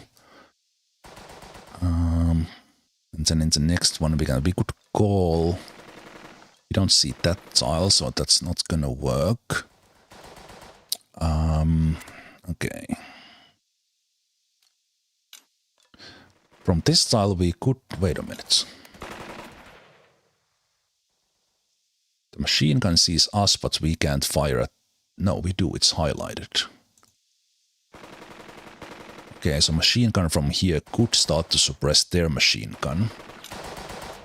Which means that from this tile I could have actually... I didn't notice that. I see it now that it is green. But because these tiles in between were not, I kind of missed that we could have actually moved Stern here to mortar the machine gun. So that was a little bit of a mistake. Thinking that what if I... Okay, yeah, that's a dangerous position. I will take this machine gun team towards here. They will eventually get to support here. So now at least this part can be taken. I think next time we should be suppressing that part, and now we also get the captain in.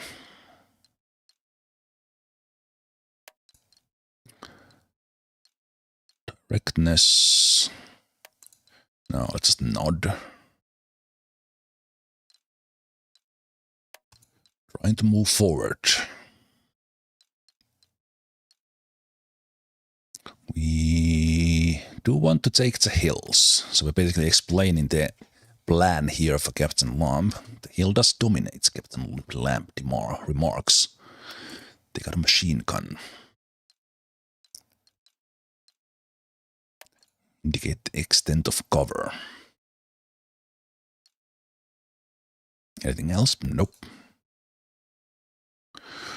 Let's get it. Yes, sir. Move out.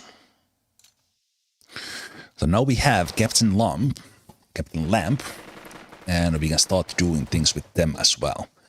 So everyone here is suppressed. So I think this is now our chance. So Lieutenant Wilson, bolster your squad. Lace up your boondockers. We're finishing this. And these guys are a little bit in better shape. So Lieutenant Wilson,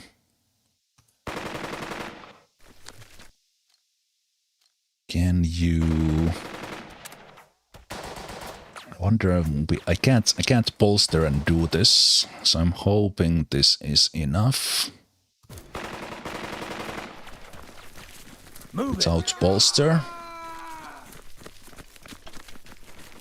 Good. I just had one order because we were a little bit low on morale after taking all the fire. So now we have a position here to kind of get eyes on and do things. So these guys can still do something. They could even fire the machine gun, but I think that's a bad idea. And these guys are already flanked. I will just put some fire in there from the flank to make sure that they are suppressed. Heavily suppressed. So that's Wilson's turn. This guy went back. Opportunity fire failed. Okay, so we need to suppress these guys before we do something else. So let's see. Don't see them from here, see from here, but the machine gun gets the opportunity. We could call the mortars here again.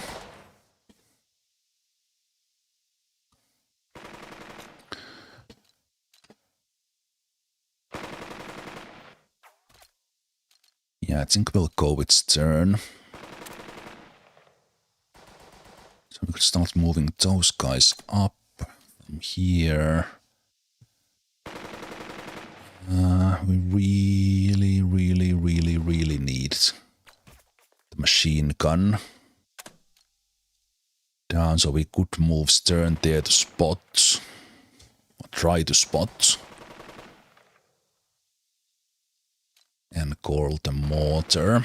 So now, a place where we can't do everything. I think I need to do this so that we gain the one objective, the crossroads. And we can use Captain Lamp to maybe creep in here and call the mortar shot there. No, but I now use the mortar for that one, right? Of course. So Stern needs to join with their squad. So I will just run them through.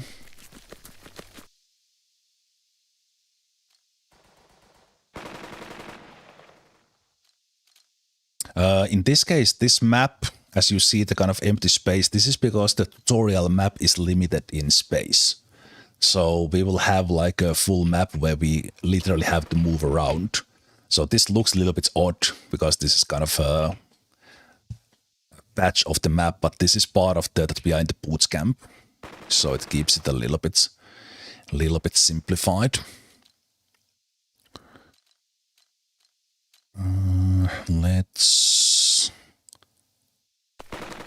have Stern go there, and then let's select both of them. And we can't creep forward. So let's move there. So that's Stern. I think right now what I could do is ask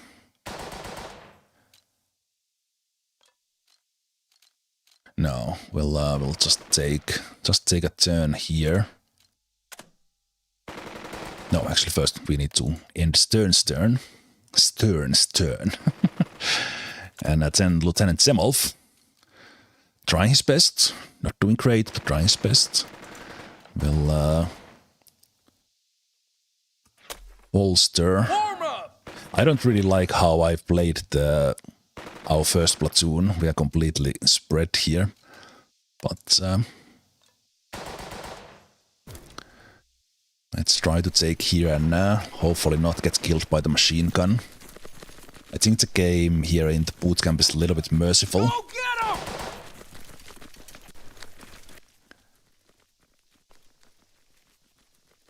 But we're starting to secure the first objective.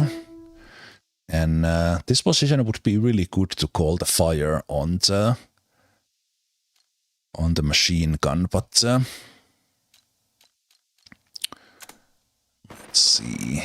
Let me again see what you see. So the machine gun doesn't see like this area, so we can move freely. They do see the crossroads, so they definitely need to be taken care of. And these two tiles are dangerous. Okay.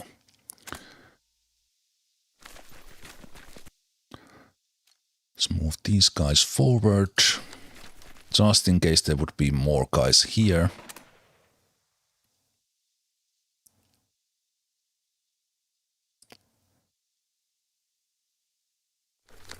And let's bring everyone together here. Now this is a little bit better.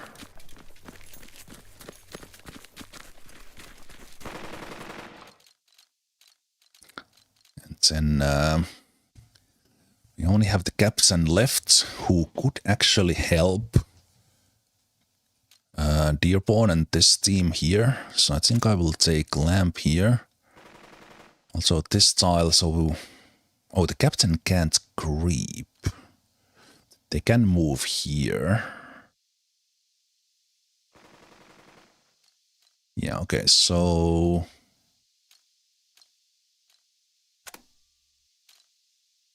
Take the captain. We move you here. That needs rallying. So then Dearborn doesn't need to do that.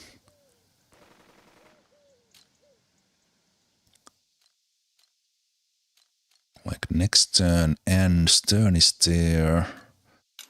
See how the lines of sight go. So if I would be able to creep Stern here, then we could call the mortar fire, or we could call it with captain. Okay, the captain can creep. I will move them already here. They should remain hidden. And then next turn, Captain Lamp hidden there can see the machine gun nest, and we can call the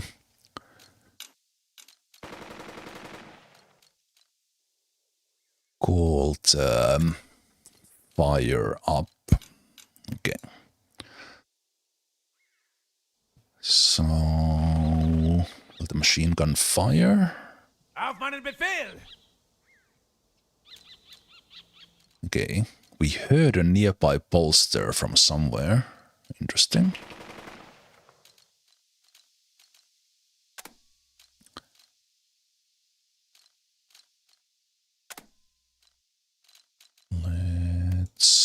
Let's go carefully here and move out. When I get this machine gun on this next turn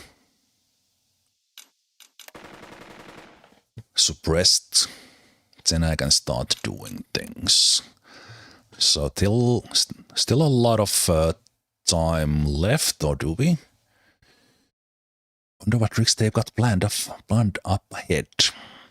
This is very often how I think the battles will play out. We are kind of playing the tactical map, and then something might happen. We might get like a decision from this role-playing perspective that will then affect the things on the battlefield. Nope, I don't need your advice. Everything is under control, as planned. Okay.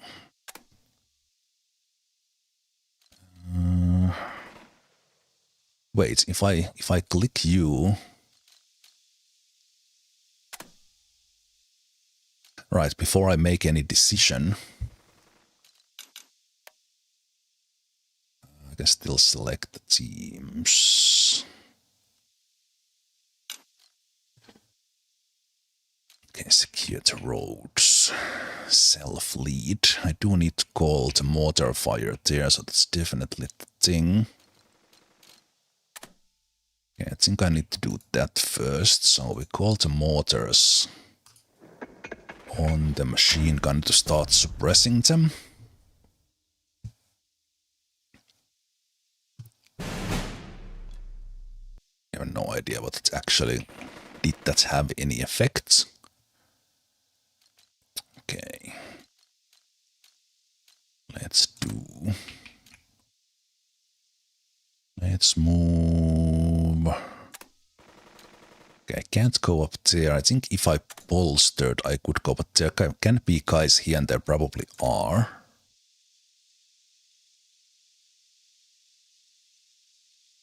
Yeah, let's move up here and see what happens. Nothing happened. Let's go up. Any spotting? Didn't see anyone. Alright. All of a sudden, Lieutenant Dearborn stands up, signaling the referees. Time out.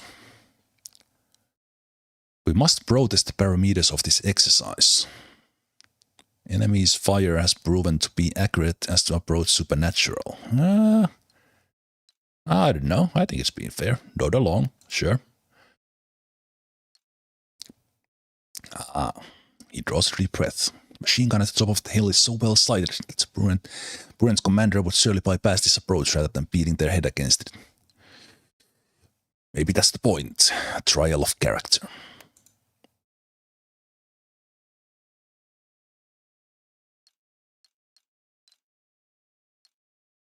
It's our burden, I guess. Very fitting. Trial of character. Here we go.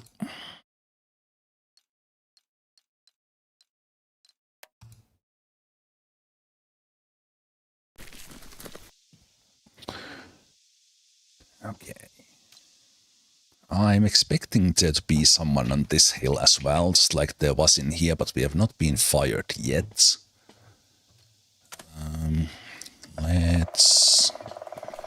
Let's move these guys up as well.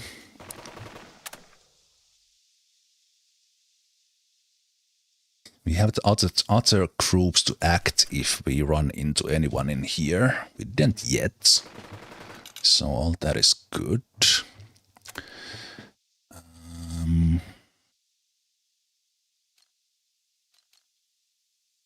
These guys are in a little bit of a rough shape there.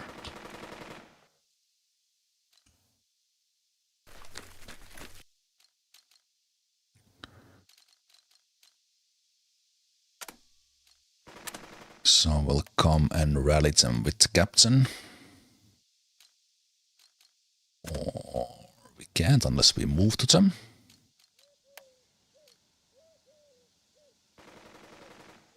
Invalid target. Wait, what? Why?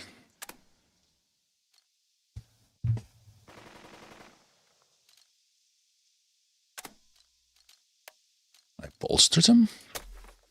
We're not licked yet. Okay. Right, I think right. I already rallied. So then in the Dearborn's turn, someone is firing us. They are rallying the machine gun back on. Okay. From here we will see basically the whole place. So if there's someone here, we could move Wilson up. But I think I want the machine gun.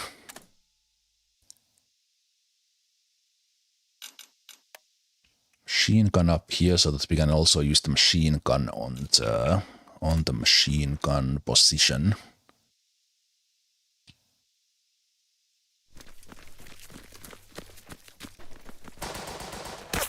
Okay.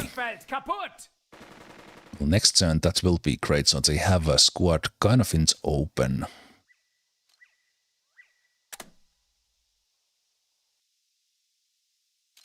Oh, we could go there as well.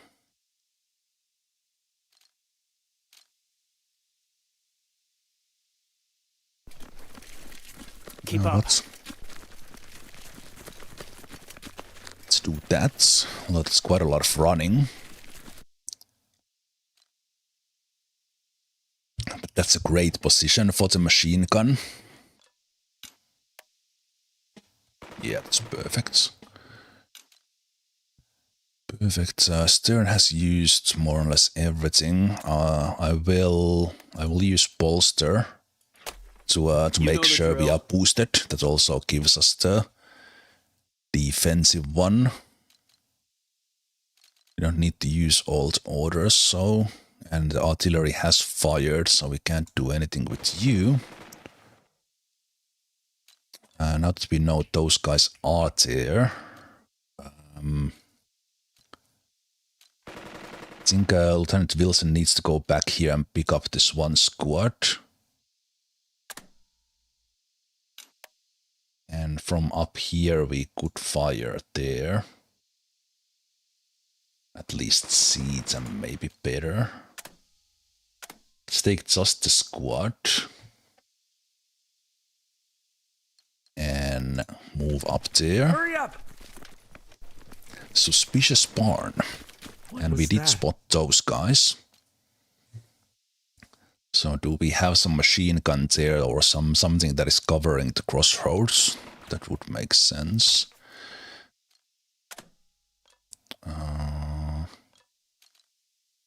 Failed weapon range. Okay. Let's run back here and rally these guys. We were also getting fire at us, so better to get the squad here good. So let's do the rally.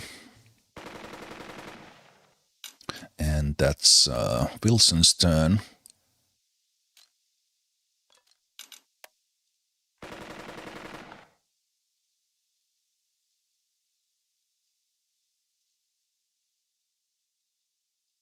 Okay, we would need to go here to fire at those guys.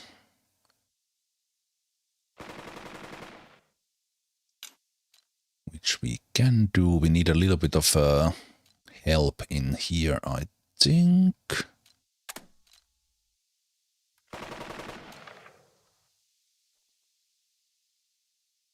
But no, let's just send the squad here.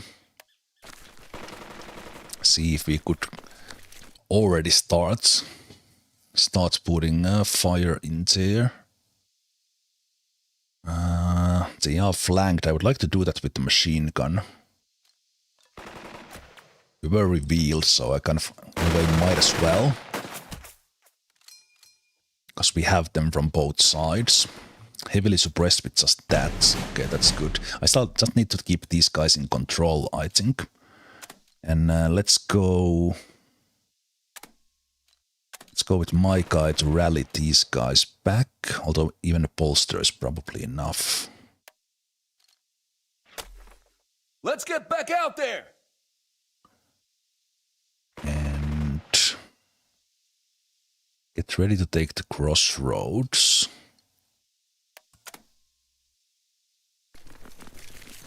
Move up! Oh. Ah, okay. And nothing else, but then the squad could fire there, but we don't need to do that. So that was our 5th turn. Okay, what will the enemy do? Because now we can do quite a lot. Artillery is now available. Well, nice, I guess. Makes this way easier. Okay, I think it's now time for Stern. So let's first of all, let's call the mortar.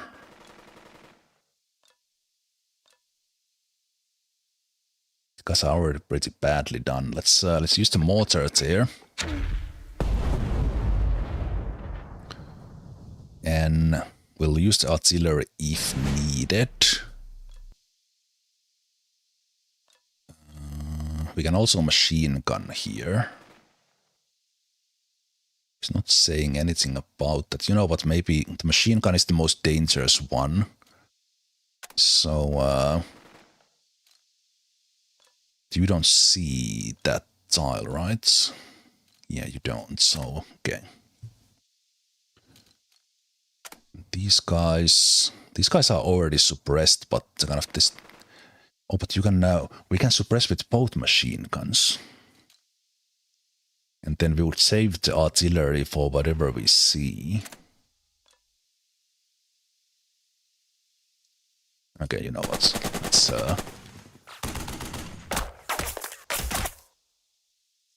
Ooh, okay. So they were not very suppressed by the machine gun. Okay. I thought they were more suppressed by that one, but now we actually see their stats, so we see that it's not super good. But adding another machine gun on that, what do you say to that? Okay, still suppressed pretty much. Can't be further suppressed, interesting.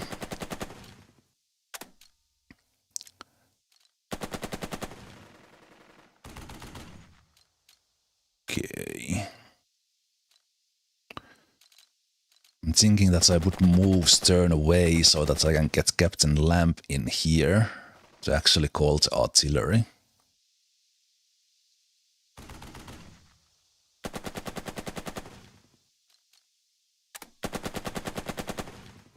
Let's make sure these guys are suppressed. We're already lower than a snake's belly.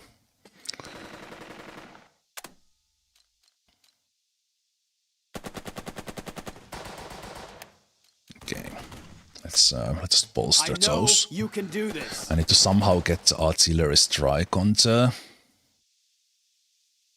and I could do it from there. Okay, so then in that case, let's end Stern's call. Stern. Ooh, okay. It's a good thing they revealed themselves before we do, but that's obviously bad news for my machine gun. Yeah, their machine gun is still controlling this field pretty well, but now I know those guys are there, so that's good. So we can try to do something. So we have our squad here that needs to be rallied. Is there... So if we would make it here, we could call the artillery strike and go for these guys.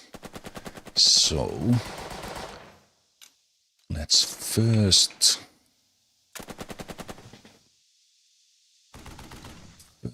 take...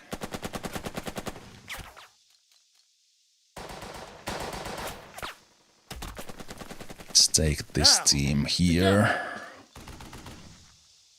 Our chance is super bad unless I do something. Let's see if bolster changes that. Would be 50-50. You only have one order left. I want these guys up here as well. Then these guys need to be... okay, Lamp, you need to...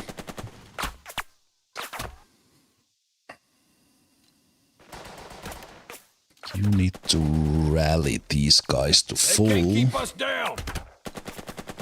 And that's that turn. That squad, that is. Can we fire at those guys from here? We can. So this squad comes here. And they will start flanking from here. Let's see what's the result.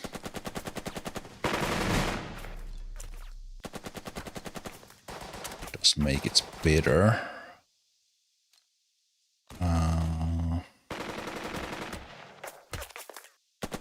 Wonder, is it too risky to try to assault this team?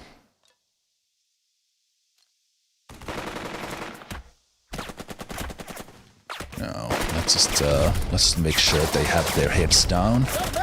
Open fire! Although they have superior position to us.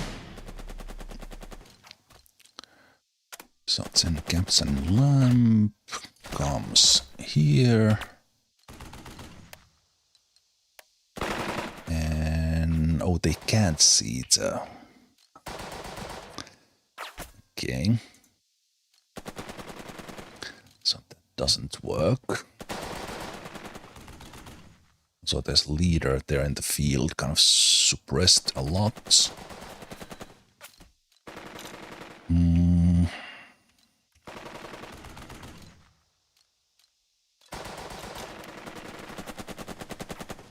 Yeah, should have been on these tiles.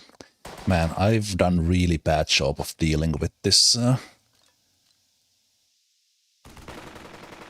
Dealing with that team, so maybe it's Captain Mountain actually just bolsters here so that we Get the lead out of your butt. can actually keep the defensive up. And can you bolster these guys as well? Y'all get it together. So that'll be fine, and then that's the opponent's turn. And then let's see.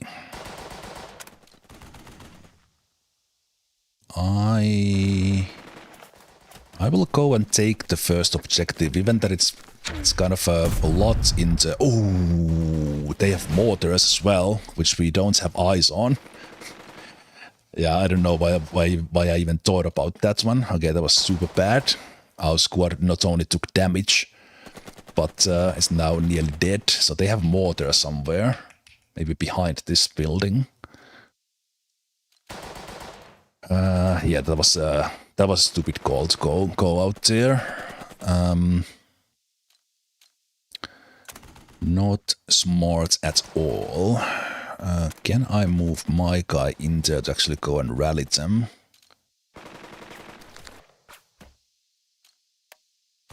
Yeah, because that was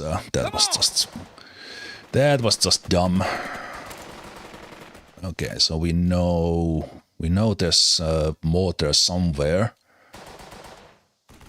It's either behind the barn or all the way in the corner, like our mortar is, because they fired here.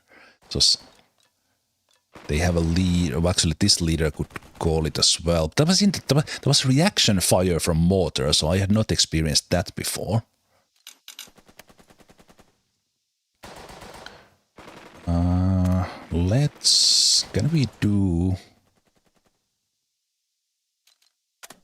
Can we do the recon by fire at the barn?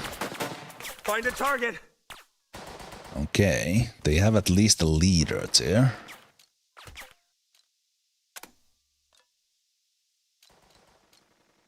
Okay, let's get Wilson up. Let's go. Runner races over from a second platoon. Lieutenant Wilson, the runner says between hard breaths. Suggest taking the enemy machine gun under fire and probing for supporting squads. With the support of weapons platoon, we can eventually create a flank via fire and movement. Do we not focus on that machine gun? Sure, that machine gun outranges our rifles and it's just 30 cal. They may have more up there. Okay. Okay. Force the enemy to engage in a firefight. Some squad might be suppressed, but a platoon or two can move up while the enemy is busy. Really?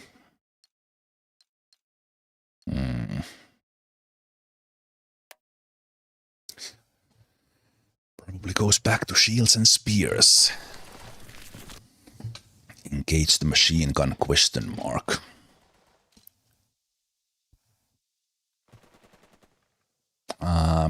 I don't really like that call.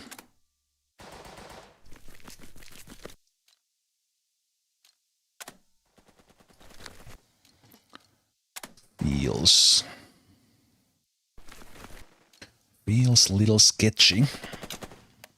But we need to do something about that machine gun. Yeah, I know. We are halfway. Enemy mortars are still active. Yeah, I know. I know that as well. Okay. So now, how do we deal with these ones? We have these ones kind of heavily supported. I think Stern needs to first of all rally here and move away so that we can come here and call the artillery. Because if I... Yeah, we don't have that. Can the captain call? Yeah, captain can call that. Okay.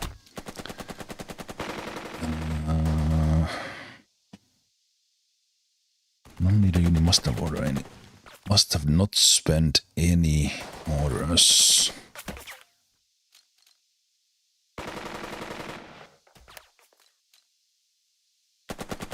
Would get them up It's fully. us or them. And then Stern themselves, they will at least move back, because I want the captain in here to spot the place. So I think Stern will run back to the other machine gun to be there to rally them next turn, and we'll take Captain Lamp here and come to spot for the artillery.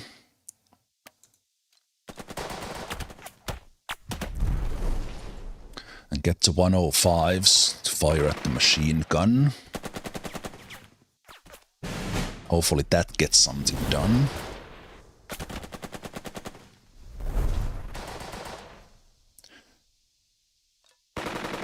now they are heavily suppressed. These guys up here are also what I can still call the mortar here. We could also mortar the barn. To get some orders from these guys, because I'm not sure if I can... Oh, actually, no, wait. Of course we're gonna mortar those guys so that we can take that position. So that we have a vision, hopefully spot mortar either behind the barn or wherever they are. They might be here in the corner. Although this leader is here, so it might be commanding the mortar from back there. Okay, so that was Turn's turn. So then Turn's turn is leading the round, yes. So we end that turn. That's good suppression. The mortar is still active, this guy is active. Can we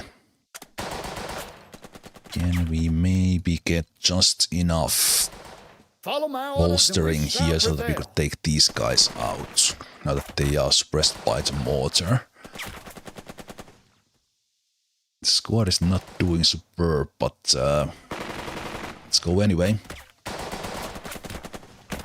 Failed.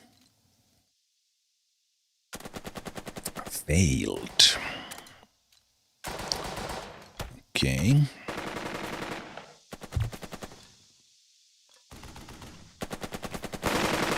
Need more. Actually, I could try to bolster with the captain as well.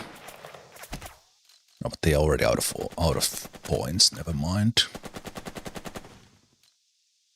And I can't activate you anymore. Okay, now the situation is pretty good, but the mortar is still to be checked. So in here we are definitely rallying. Come on! That was a good big rally. So those guys are okay. These guys are not, so I think we'll move here as well. And you can't rally, but you can bolster. And then we'll move these guys all the way in here. We're gonna stay away from... Oh, we spotted the mortar. The game... Suppression is there on the spot, but we spotted the mortar all the way in the corner. Yeah, can you please take the suppression off? Thank you. Okay, that is silly. The mortar is up in the corner. No way the suppression is being shown here. Actually, the game might be loading something. That's a little odd. Okay, but that's my guy's turn anyway. Okay, now we see the mortar. Which tiles can see it? Okay, this very specifically, this tile sees into the corner through the woods. Okay, that was good spotting. From this side, we would have to be here to see them. Okay, but these guys can maybe suppress the mortar a bit. Can you? Okay, that tooltip is somehow almost like bugging out, it feels. Alright, but I run out of orders again. Wait, but can you... Can I take command with captain and ask you to suppress? No. Okay. Then we are not gonna do that.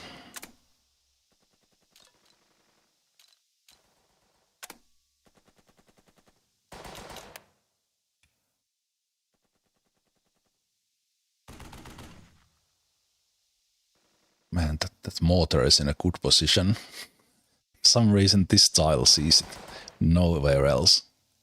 Okay, cool. Okay, these guys could continue suppressing the officer. The morale stays. Okay.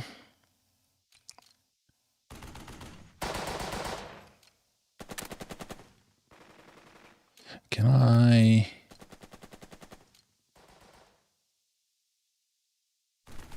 move these guys ahead so that I can move you on that tile? I'm probably out of range here. Yeah, that's out of range. I can see them, but that's out of range. Okay. And we can't relay the information there for the others, so that we could call mortar fire in there. So that's gonna be tricky. So the mortar is active. Other than that, kind of looking good. We have half of the objectives done. Major victory no longer possible because I didn't do it in now. Okay. So even that I have 15 turns. Oh no, wait. Did I have? Right. The mission was 8 turns, but I have 15 turns maximum. Okay. Right. So we can get a minor victory. Okay, the machine gun is in good position here, so I think I will make sure that we get these guys.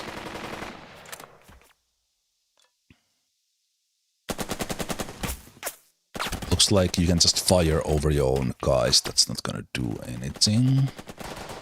Cannot be further suppressed, that's how we like it. The squad can fire again. So I will just make sure these guys have their heads down fully. And then Stern will rally. Back on your feet.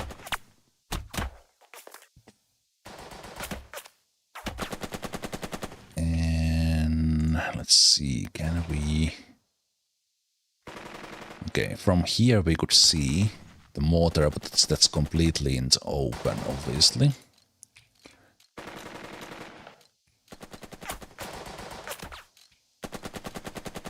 So we can't just run there. We can decide what we do with the mortar a little bit later. Let's end Stern's turn. Now... I still don't have much morale. Okay. Good. Dearborn go here.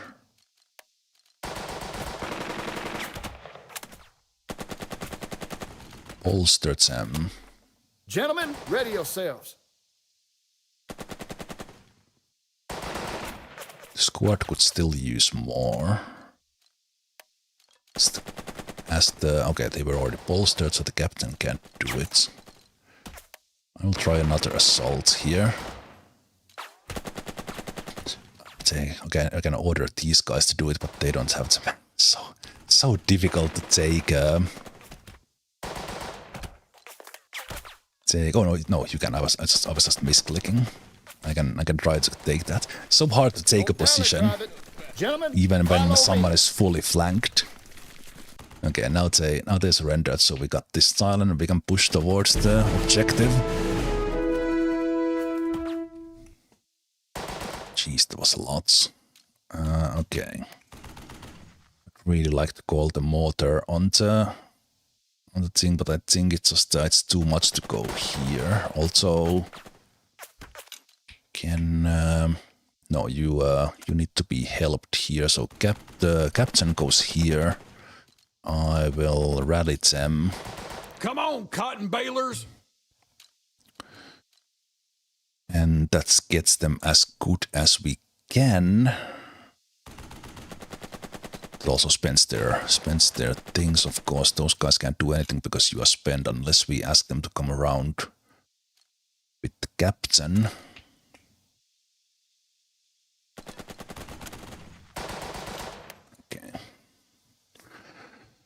Little risky. Okay, we are in pretty good spots here. This squad needs to be rallied.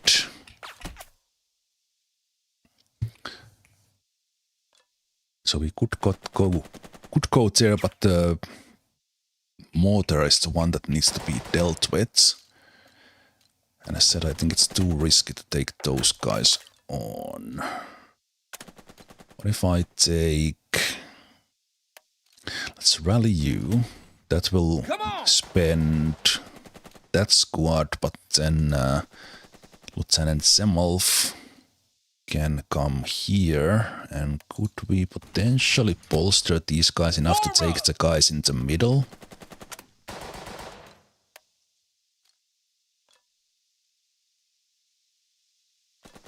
Okay, I probably can't do it from here, can I? Okay, I can. Those guys are down, so let's go take them down. Left, right, you know this. It's a little bit drawing fire potentially from those guys.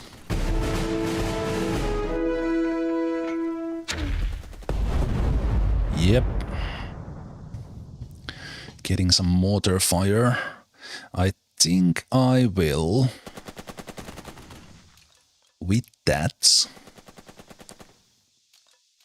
but wait, can you can call the, is the artillery or, oh, that artillery was one off. Okay, is it too risky to put captain here to call the mortars in there?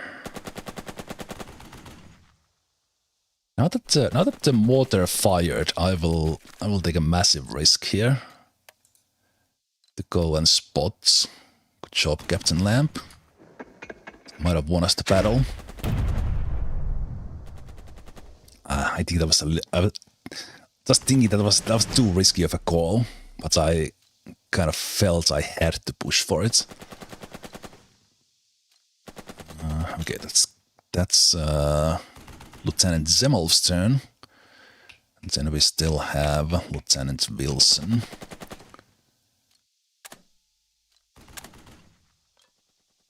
So...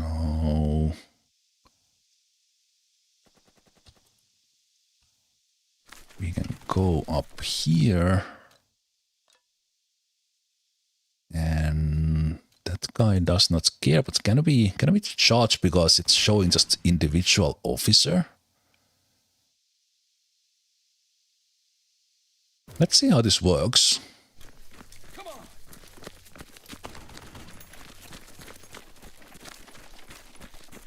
on. Okay. Officer surrenders. Oh, achievement. Capture the barn in Bootcamp Mission 4. That was... okay, so there is basically like, let's say, hidden objectives in the maps. Okay.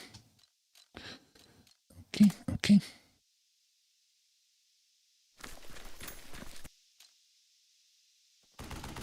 And we could from here, because the machine gun is suppressed, and press forward. I kind of, by now, I'm basically just kind of assuming that we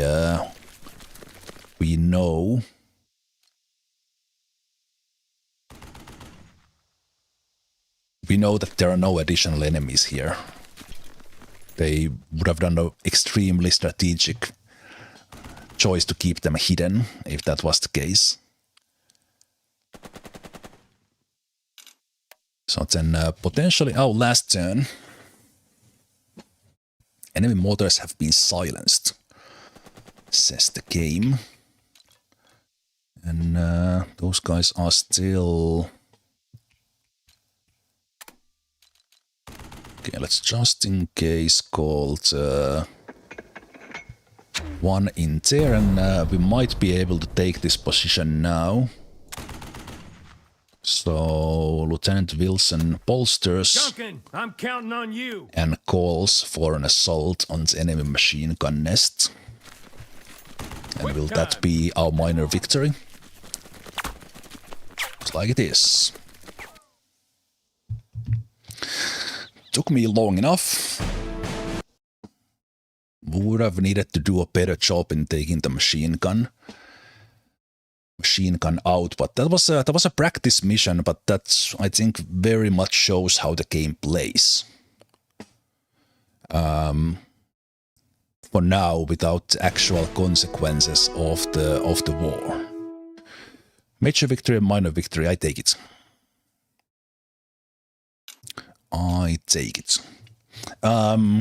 I will take a break here, because if I click this one, then we'll just be there, so I will take a break, and I had not finished that fight, but I had seen it, but from this moment on, this will be completely blind, so interesting to see, do we still have more boot camp, or will our troops be sent out to the actual war?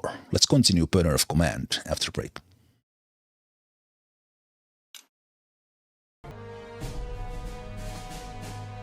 Alright. Welcome back to Burden of Command. We have gone through 4 tutorials, but already quite a lot of gameplay from that. Let's continue and see if we continue at the boot camp, or will we be sent to war? So those who have joined in the middle, Burden of Command is a leadership role-playing game with turn-based strategy combined with it. So it's not just turn-based strategy, it's not just role-playing, but we are very much playing the leader of the squad. 7 decades ago, we were all so young, full of piss and vinegar, as they say, ready for the great crusade which lay ahead of us. We were out for payback because of the Japanese sneak attack on Pearl Harbor, some far-off place many of us had never even heard of prior to December 7th, 1941. And I finished out that school year and enlisted in the Army in 1942. Exercise ends. Video from a company of heroes, courtesy of World War II Foundation. And then we have a British propaganda poster by an unknown artist.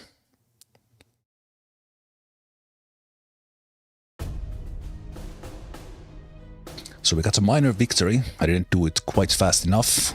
Not too many casualties, even that I did mess up a little bit on the practice battlefield. But overall, decent result with a minor victory, and then a major victory for the men, which means more loyalty points. And from this moment on, this is fully blind. I have not played further than this, but so I will start reading these a little bit more carefully. Nickel Company's solution to this exercise was practical, the field umpire says as he reviews his notes. No outstanding complaints. Not bad, we passed. Next, the field umpire says and lifts up a paper on his clipboard. Your riflemen moved up quickly, and they were on schedule to the midway point. The killing ground before the hill proved only a slight hindrance. The solution to the mortars was typical, and came a bit the expected duration.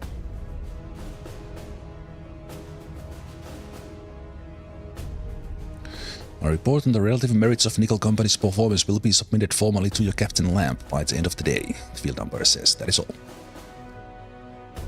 Permission to speak? Denied. I'm sure it will be fine. I admire the optimism, Sergeant Bennett says, but that asshole was looking for an excuse to ride up. Must think it's built character, shit like that, Lieutenant. You'd make a good first sergeant. Put in a good word with Captain Lamb for me if you like, Bennett replies. Me and Grant both. We'll take what comes with it. None of us can wait around for that, let's get back. There's dinner waiting and you got a report to deliver. Right, let's get him in a column. Bennett, with Grant's help, swiftly gets things together. 2 sergeants are, after all, better than 1. Once your platoon is assembled, you lead the way in the march. Wearily, you all tramp back down the road you came up from earlier today. Eventually, Morris and Patterson start up a little dirty cadence about walking Louisiana. The base picks up. They know that dinner is waiting.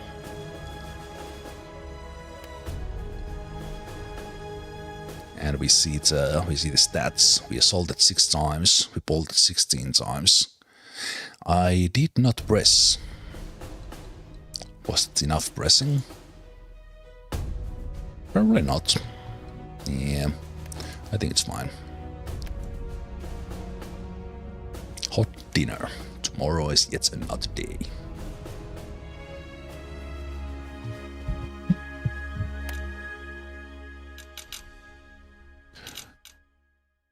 So, as mentioned, this was as much as I knew about the game, so I don't know, will the bootcamp continue or will the real war start?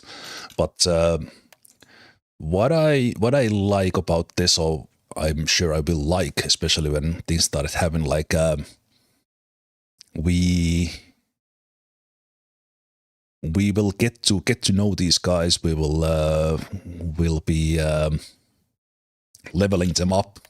So then, if I mess something up and one of these squads or leaders die, probably then hindering the upcoming progress, that will sting, that will hurt.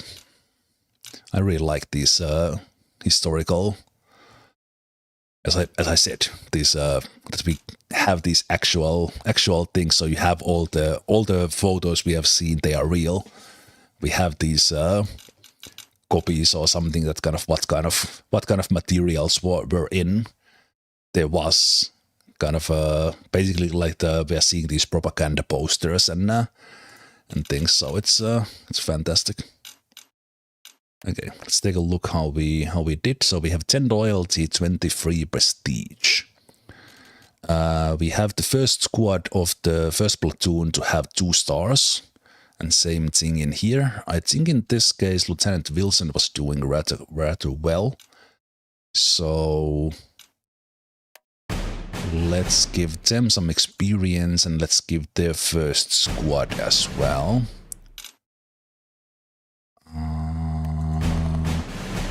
Let's put another one in there. And then my character is considered experienced already. Okay, let's put one on Dearborn squad as well, and for Dearborn themselves, so they become experienced as well. And Stern has been doing great, so let's start with the leaders basically, and let's put the remaining 2 points. 2 points there. With loyalty, I don't think I can do any more. So that is that. And yeah, for these images specifically, as far as I've understood, all of these are actually for these ones I'm not sure. These might just be artwork, but many of the images we see when they are in color, they are originally black and white photos, but they have been colored kind of appropriately. I think in the settings there was even an option that you could have everything as it was or have the colored options, and the settings recommended the colored options because their team and volunteers have put a lot of their love into coloring these in a really good way. Okay, let's continue. Let's see what's ahead for Nickel Company.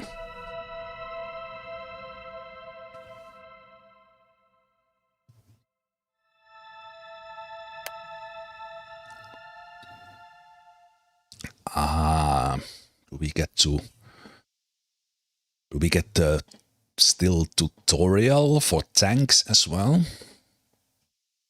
I guess so.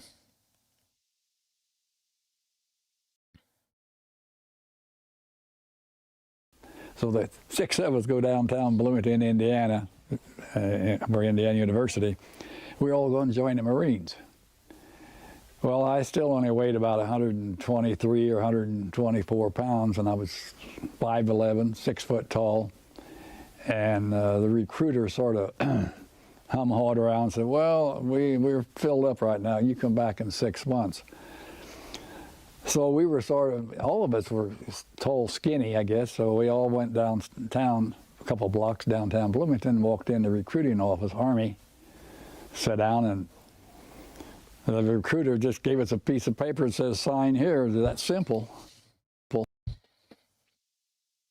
I really like these videos here, seeing the veterans tell their stories. Saturday, 26th of December, still in Camp Pickett. Saturday morning, trouble in the barracks. 6 cartons of K rations were found stashed in the ceiling. No cigarettes, no candies, no biscuits. Sergeant Bennett notes as the two of you sort through the cardboard cartons. They left the meat cans, because they weren't hungry for anything but sweets and sex. Someone will have to answer for this theft. The men will be punished as a platoon. Good thing I didn't see these cans.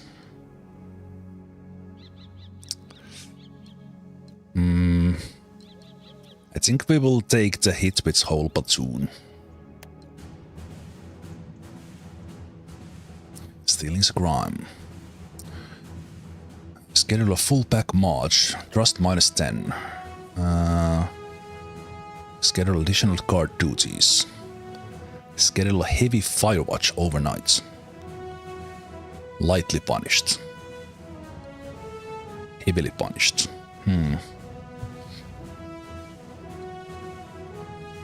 Trust -5. We have gained quite a lot of trust. So we could get some more experience by scheduling a full pack march. So I think I will. Actually no, let's do additional guard duties. -5 trust. Hiding the cans up in the ceiling never works for long. Idiots. We're losing good sleep because of bad thieves. Morris and Patterson. Why do I get a feeling that those guys will be the first one to actually die, not just in practice? Foreshadowing? I don't know. Okay. Tooling roast review. Full packs, rifle swaying beneath golfer canopy. This is just the end of the beginning. Falling beside them, your own gates matching their own. Along the nearby road you see other officers of Nickel Company talking in the shade of big oak tree, their own platoons resting nearby. Can't see either way, Wilson says to Dearborn Stern, his voice just barely edging above the marching song. You never know until you hear that first bullet snap. Let's head over. Dearborn and Wilson fall silent as you approach. Stern meets your case and shrugs. A coffin engine breaks up. The drum of boots, tank in dark army green, rattles down the road. Army is fixing to provide additional training for Nickel Company. There will be an armored integration exercise. Your men have been chosen to fight alongside actual tanks. Excellent, sir. It is, Lamb says. Your record recommend your platoon to this training, and I admire you have kept firm grasp of them when it need be. There's been some talk about having to train more platoons here in the States, but there are plenty other officers for that. You will guide this beast to the training ground to get an idea what the tank can do. Pay special attention to the methods of our steel brethren, for they are strange people. I heard that, voice calls from the hatch of the tank. Sergeant Lintz, tank commander.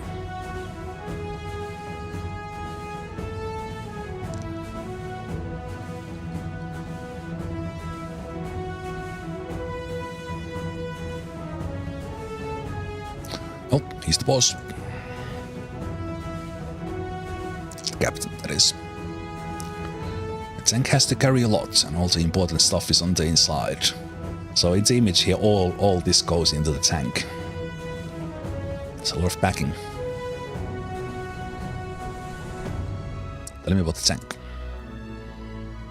M3 light tank. Bandit, 37mm cannon, 3 machine guns. Burns gas like a fox in a henhouse. Why would fox burn gas? Anyway, let's not be a smart ass, let's move on.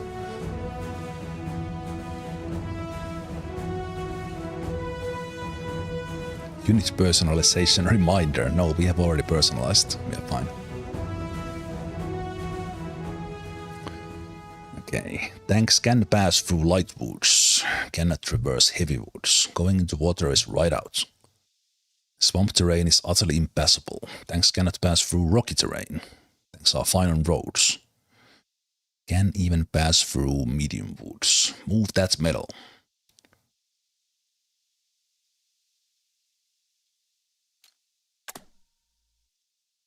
And they can move a lot. Okay. Move over here. Well, obviously then we are gonna move just out on the road. So a lot more movement than our soldiers, obviously. So we do have a bridge there.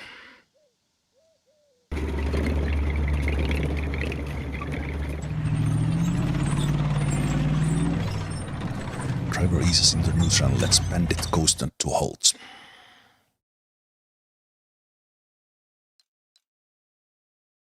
Continue to exercise. Few personal questions now. Let's go to the firing range. I've given a lift to plenty of officers and they all learn differently. So who are you really? It's a good question. Alright, what kind of dealer am I? There are 8 different mindsets that the leader might employ to help them navigate the ever-present. Tell me about the mindsets. 3 are aggressive: doctrine, idealism, and zeal. 3 others are preventive: cunning, discipline, and caution. There are those centered specifically on the men or the mission: compassion or professionalism. Compassion and professionalism. Compassion compels the men to great things by the bonds of fellowship. Professionalism achieves success by utilizing the army systems. Doctrine pursues solutions via army methods. Idealism focuses on inspiring the men. Zeal seeks to overcome trouble with vigorous efforts. Cunning adapts and exploits new situation. Discipline focuses on caution seeks. Okay.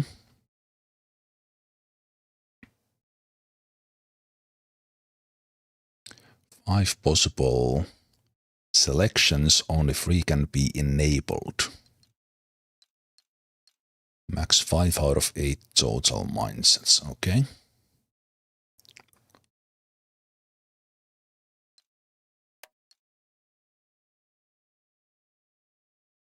Each mindset has a passive ability. If a leader possesses a mindset value greater than 2, then that mindset's abilities become enabled. Lieutenants may employ a single active ability of any type only once per scenario. Okay. Low value mindsets are just grow. Okay.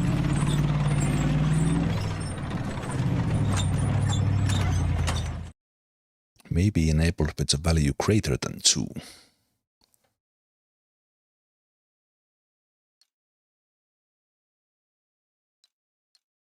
Okay.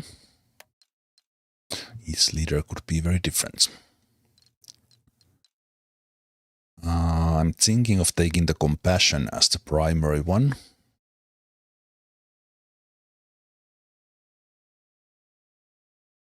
The further away the choice is from their primary mindset.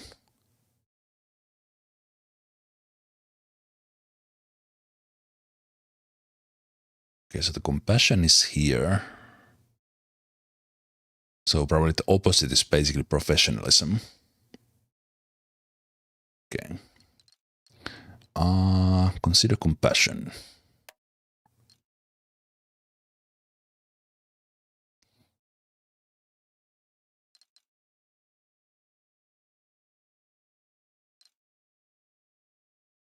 Abilities. Band of Brothers. Company ability.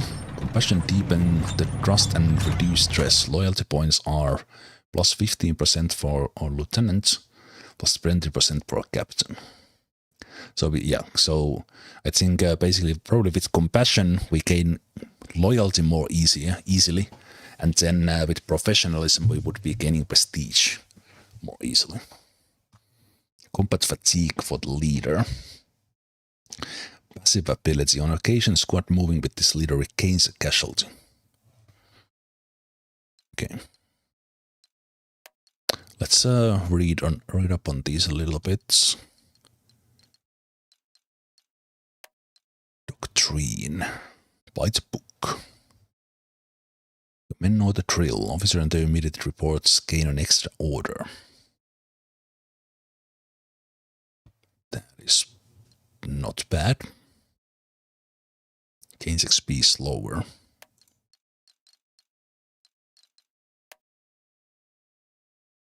Scouting party ability. Select a reachable hex. A guaranteed reveal all enemies. Okay. I think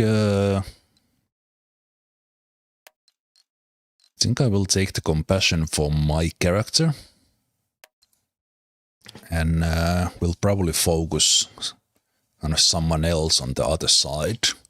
Because I think we were able to choose the mindset for the others as well. Or maybe it's just me, I don't know. At least the company ability is probably just on me. Okay. Target practice with the tank continues.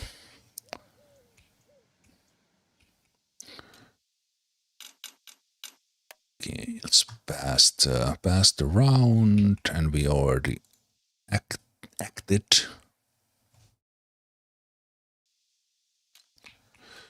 Let's move the tank. Control click on the waypoints. Let's move in cover. Okay, so I can't move there if I go through the woods. If I go from here. Okay, so in order to get there, I basically don't have choice for the waypoints. So then I will just go there.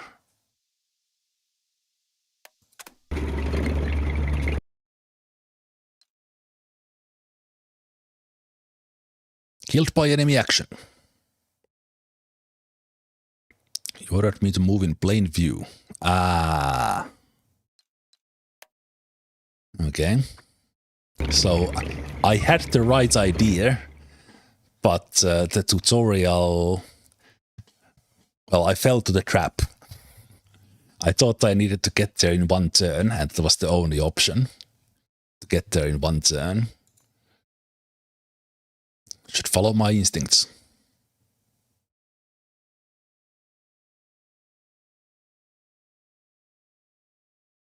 So listen there, we need to not move into open even with the tank.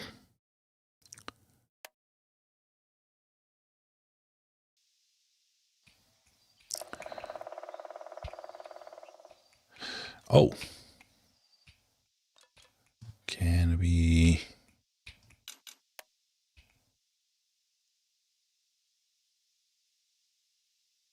shoot on the truck? We would need to go, we could go here. We could go in here. Go in there. Okay.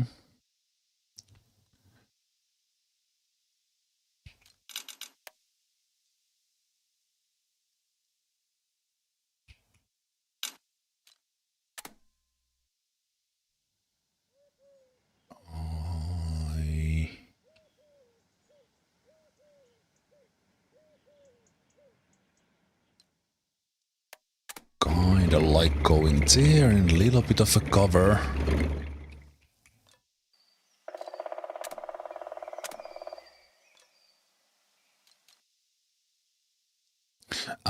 Shooting requires... Okay, so we are hidden. So whatever I'm ordered to do, I don't need to do it immediately.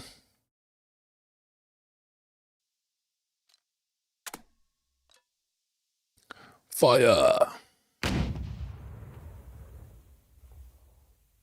Missed. Explosion follows.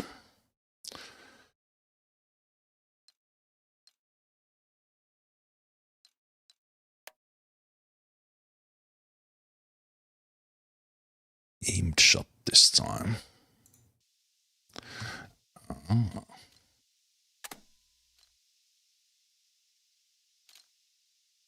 Aimed fire.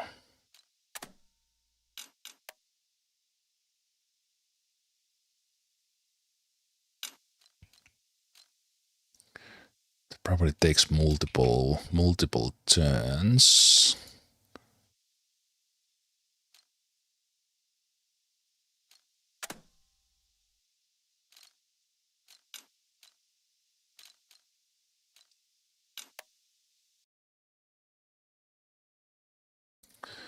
So waits for your command. Aimed fire.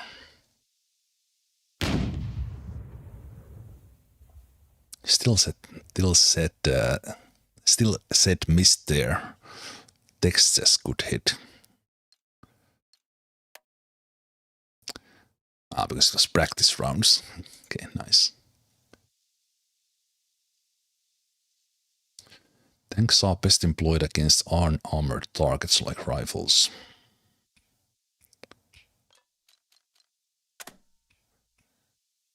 Okay.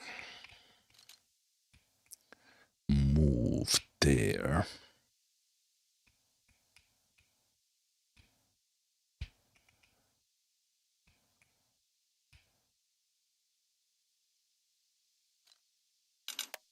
Right, first we need to wait.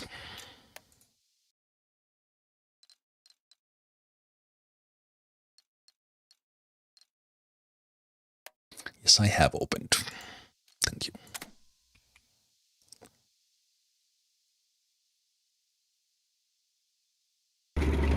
Let's go up on this hill. Spot anything?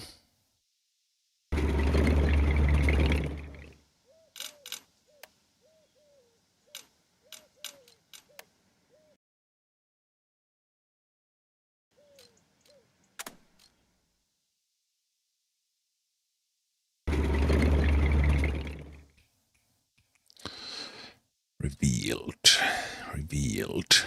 You're asking me to move. I will move.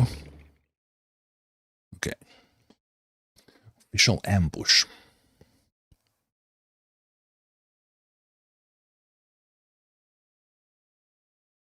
Could have been a mess even if they don't have AT guns up front. Time to reverse into a protected position and wait for support.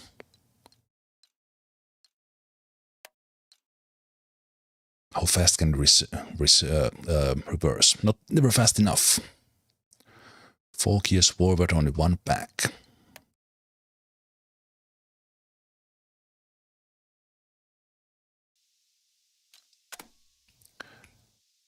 Okay.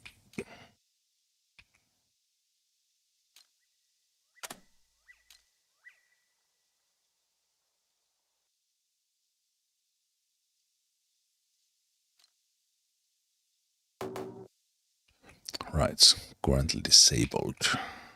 I can't even fire. Costs no orders.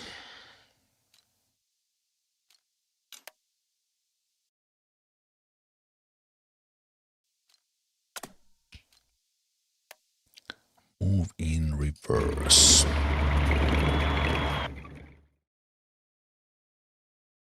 We are in position.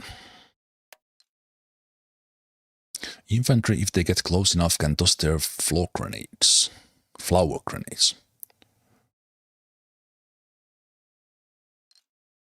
Okay.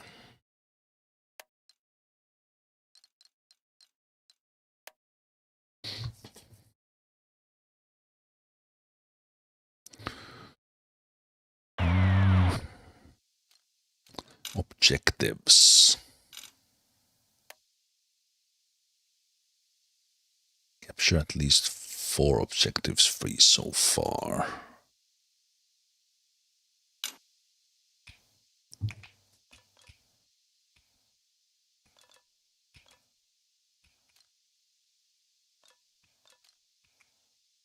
Oh, right. Our guys are here as well. The text said. So you are still currently leading. Can I...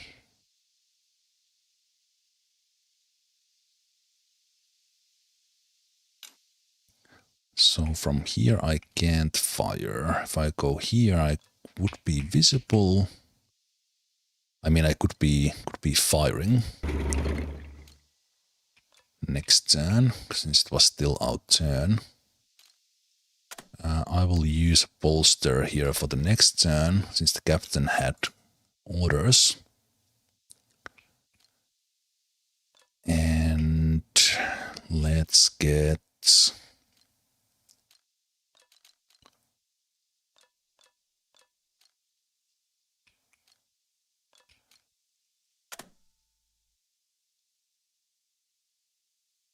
Guess I could suppress them.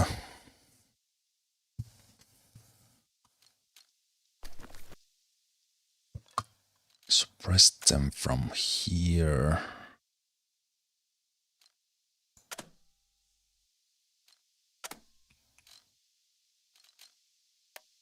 Let's creep there just to see that we see. Good thing I crept. We see some guys.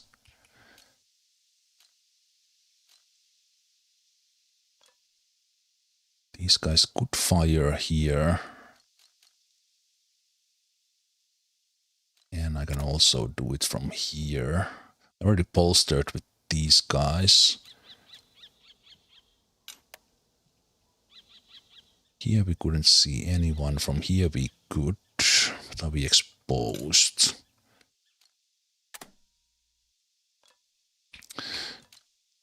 We could fire at those guys because we spotted them there. Well,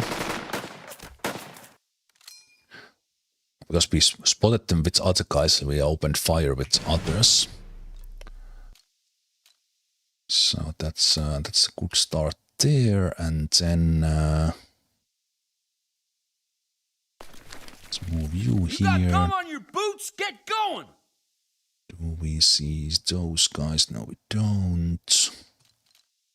Let's have that one end. My turn. And then Wilson. Let's check the lines of sight here. So from here we could fire. So I think what we'll do, we are already in good order, but I will use the creep here to get here if we can hide. So I spotted those guys. This seems like a quite secure position to be in. So we could kind of because that is a machine gun, although we could go for that one next turn with the tank. These guys can already suppress from here, so let's do that. Kind of put them down, and then the tank can move on that side and shoot the other side. And these guys could move up here and fire on those guys. Yeah, we still have one order to activate. Can be fired on, but those guys are now suppressed. So we could suppress those guys, but they have a machine gun. I think this needs my tank. Let's shoot this. In these boot camp scenarios, we have the enemy with the French troops, or our opponent. I guess because we are practicing, they are on the same side, but they are practicing their thing. We are practicing ours. Okay, so all the leaders have acted. So that ends Lieutenant Wilson's turn. and then we end our full round. And let's see what Hello, we can LT. do. It's Luke, breaking through the fourth wall one last time to wish you good luck. Things are about to get real. The burden of command, the tension between men and mission, is about to increase. Your opponents will become more capable. So I'm wishing you the best of luck in making those difficult decisions. For making it through this campaign in this war, and for having an engaging experience. But more, I hope, and the vets who are on this team also hope, it will connect you to those who have served, not only in recent wars, but in World War II, like my own mother and father. I'll leave you with the thoughts of your division commander, General Truscott.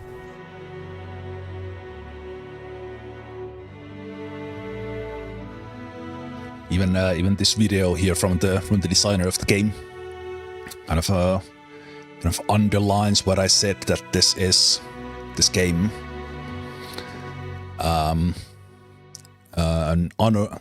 honor and a love letter to the veterans and kind of what they did in World War II. I really like how all the historical things have been shown to us so far. Okay, it's time to finish your training. Final objective. Let's see. So these guys have already been suppressed, and we can shoot the machine gun. So let's do it from here. Let's do aimed fire.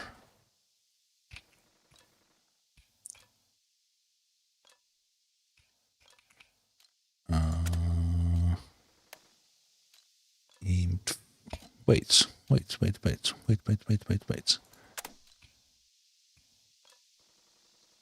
I can fire, but I can't do the aimed fire. Okay.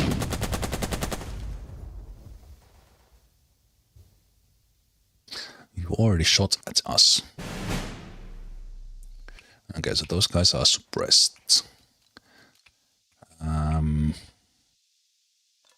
I will want to... Oh wait, like Captain Lamb is in as well now. So we could order a suppression, and also we got mortars as well. Okay, so we got everything now.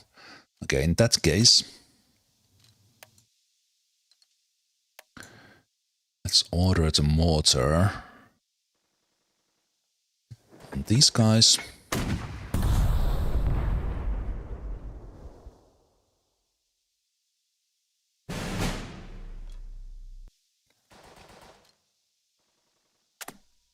So kind of the tank is a little bit more secure. Those guys are nearby, but other than that, it's fine.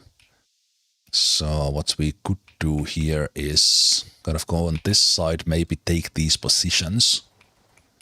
And from there, go to take that. We have everyone but these guys already like pretty well suppressed. So let's take a look at the lines of sight.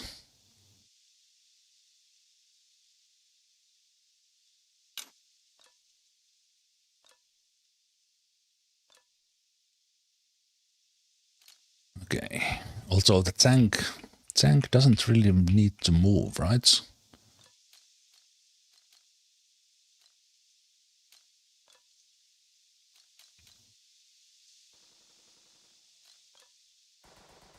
We can't fire once. Can't fire twice per turn. Okay. Then I will just bolster you for the good shots next turn.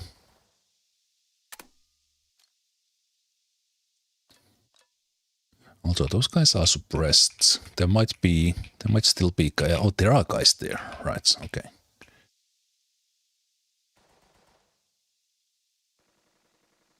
They will get their turn after that. You know what? I will move forward. I've suppressed these guys, and those guys are the only ones left.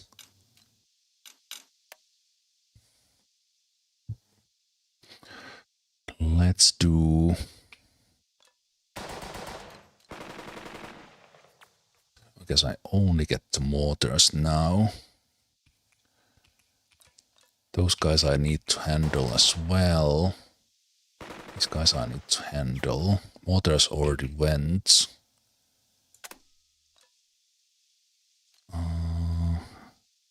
Those guys, I think this side is safe. I do want to capture these guys, so I think we will... Okay, can't do it without bolstering. So in that case, let's fire from here to hopefully reveal those guys.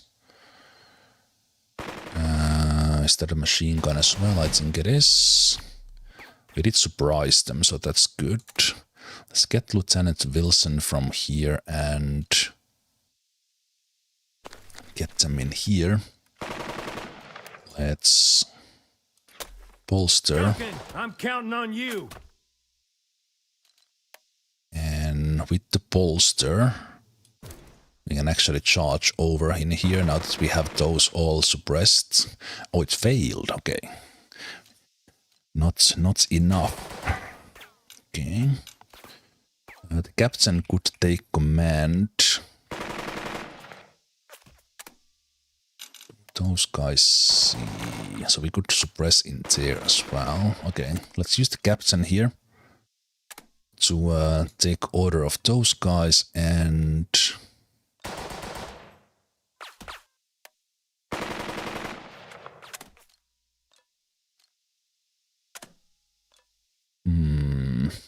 They could go here, but...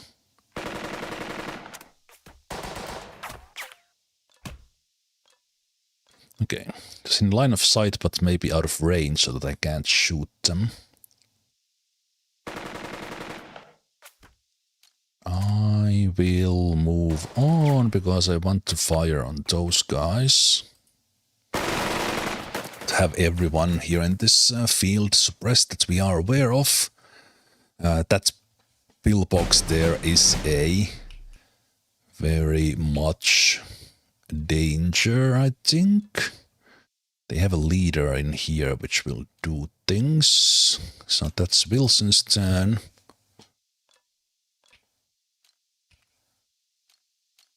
And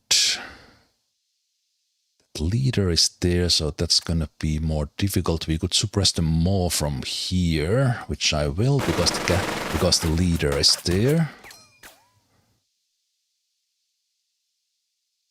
Maybe a casualty, not sure.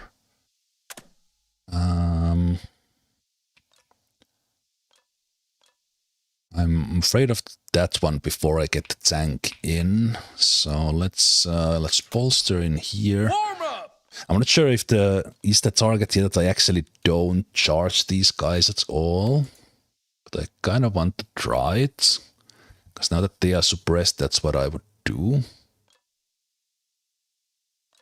But let's see, is that the right call here? Let's get those frogs! Come on. Okay. So it was just I didn't just have enough checkage in there. Like my brother. Boot polish is the only cure. Worst piece of shit. I still have a order. So from here I will make sure.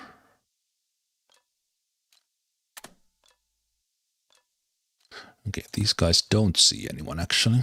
Okay, so then I'll use the last order from here to keep these guys suppressed.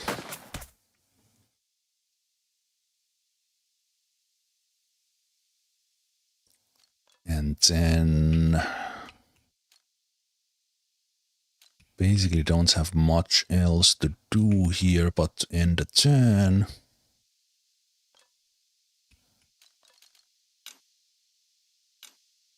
And end the turn. Final objective has not changed. Okay, so this could be taken, but I'm a little bit worried about the pillbox. I do want to check what's there. So we are in a little bit of a cover here. So I will do recon by fire at the pillbox to see if we have anyone there. Looks like we don't have. Okay, that's interesting. I am surprised.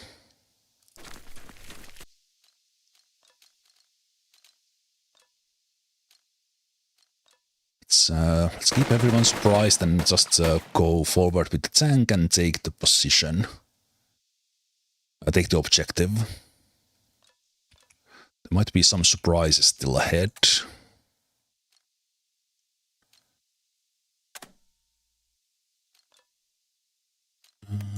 Can we... Come on, sweet Jesus, let's go! Take these guys. So basically having these ones here keep their heads down.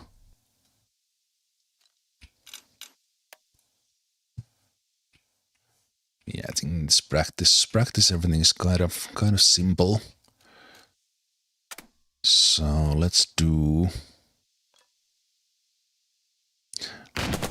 fire on those guys to make sure that they are just completely down, and then we could go there. Good there on the next go. Let's see if this reveals any surprise. Enemy teams there. Looks like it did not. Let's bolster for the next turn.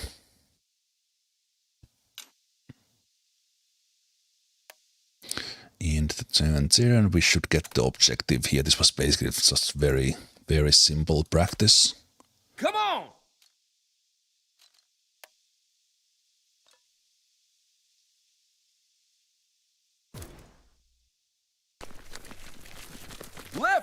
Left, right, you know this!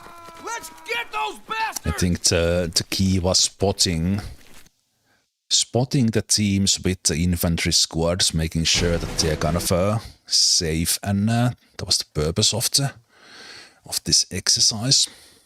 We got them, boys.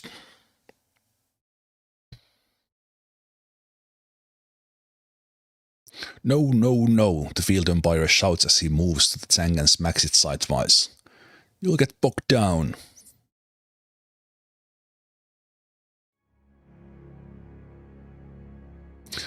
Once more the field umpire turns to you with clipboard in hand. Behind him the tank slips into reverse.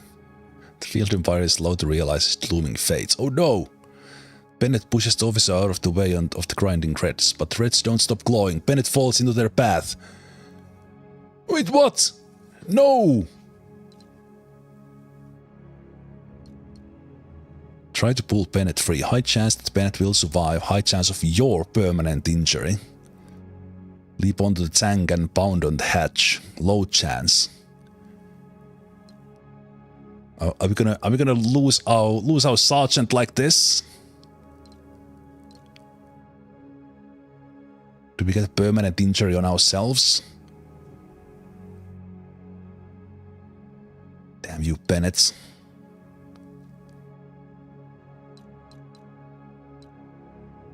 High chance, low chance.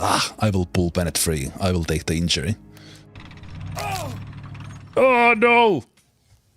I didn't expect that sort of a graphic image. Medic!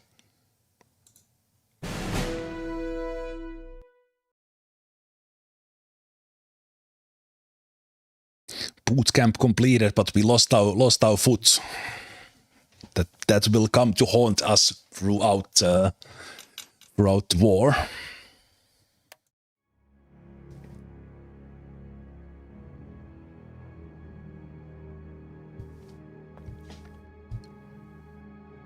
Wake up. Your eyes snap open. The missing finger on your... Oh, right. We lost the finger. Bennett lost the foot. Captain Lamp looms above. His aquiline features pale in the naked light of the cramped wardroom. You okay? The shared pain from a training accident still written in his eyes even after these busy weeks. It's time to get up, Lieutenant. The final briefing is in 5 minutes. Let's take a deep breath. Rust, sea, and sweat come with the breath. Captain Lamp extends a hand to help you to your feet. Your subtle shift of the ship beneath your boots nearly makes you stumble. The creak of the hull, followed by a low moan of protesting steel, is an unpleasant reminder that home is now far away. The Tasker H. Bliss, EP 42, 1942.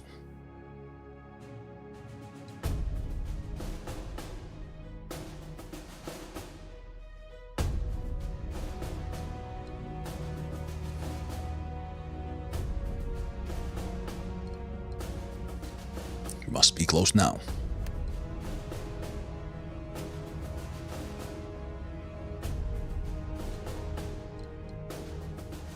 Combat fatigue plus 10.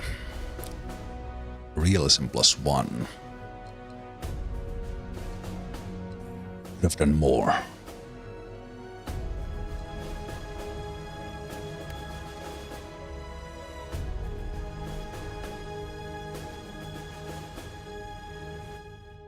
I will do my duty, sir. Rely on it.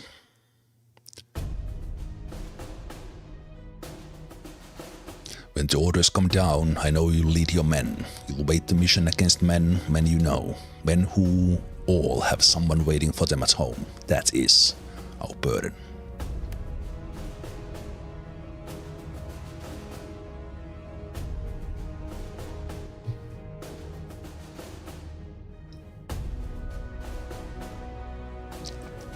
Shipboard accidents were not uncommon.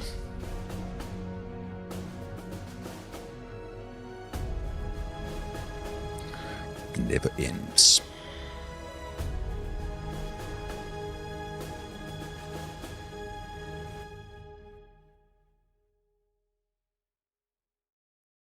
Soldiers are not machines, but human beings who must be led in war.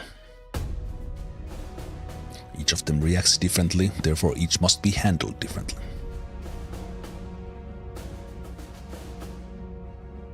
But all resistance, by whomever offered, must be destroyed. However, when any of the French soldiers seek to surrender, you will accept it and treat them with the respect due a brave opponent and future ally. Remember, the French are not Nazis or Japs.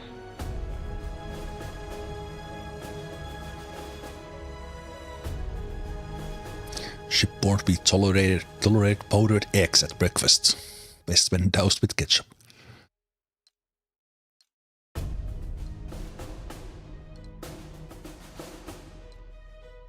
Confront bear about gossiping.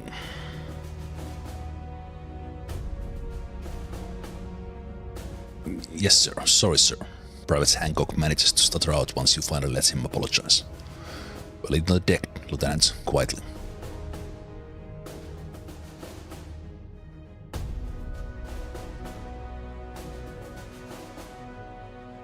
Private Roberts, 1st Squad, 1st Platoon. Private Hancock, 1st Squad, 1st Platoon. So that is my platoon.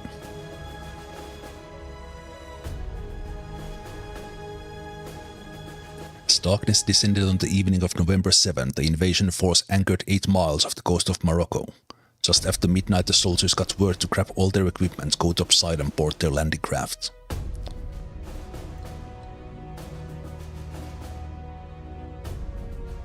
Lieutenant, a familiar voice calls from behind you as 2 privates disappear.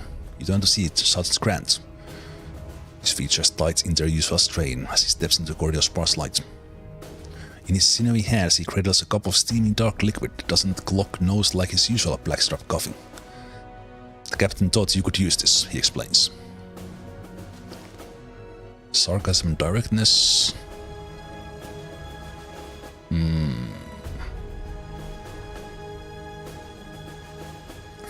I'd sell my commission for a cup. That is true, I would. Army men aren't made for ships. They were sailing the swappies, Sergeant Grant says as he passes the cup. Coffee would usually be served without milk owing to spoilage. Also, cups were rarely cleaned because that wasted water. Indeed, a well-seasoned cup was a mark of seniority.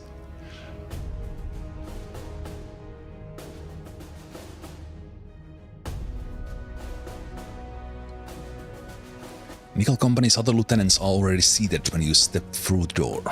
briefing room. Already just cleared section of the cargo hold grows crowded as the officers from 3rd Battalion triple in. Everyone seems to eager know if any part of the plan has changed.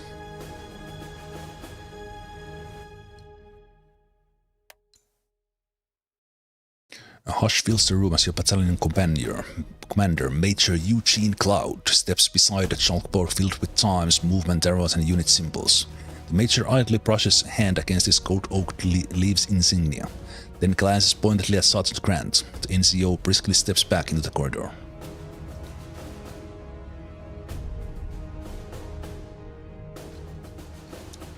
Join them. It's been a long trip. It's mostly peasant of luxury liners, Major Cloud remarks, letting a scattering of nervous laughter from the other officers fade before he swings his pointer towards the largest of the maps. But here we are, gentlemen. Welcome to French Morocco. Sleep if I can, skip the briefing. I love these choices. Major, are we really going to fight the French? I'm getting to that, Lieutenant. Major Cloud growls. Keep your questions until the end. Major Cloud's pointer stick smacks against the map pinned beside chalkboard. A slice of Morocco is inked there, though the details are sparse. The map of Fedala, as compiled by US engineers working from French Home Office maps, RAF aerial reconnaissance missions and the Michelin tourist guide.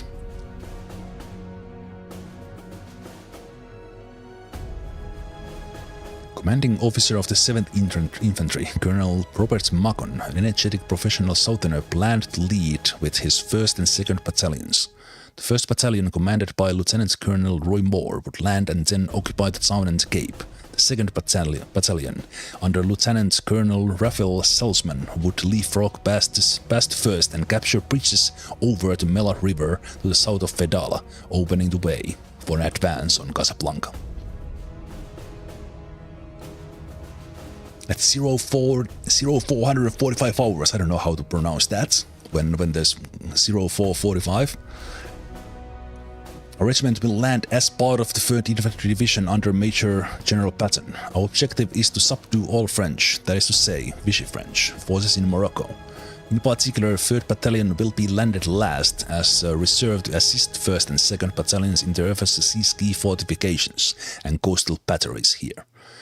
The tip of his pointer slides over the arc of the sheltered harbor near a small town called Fedala. Sip the coffee.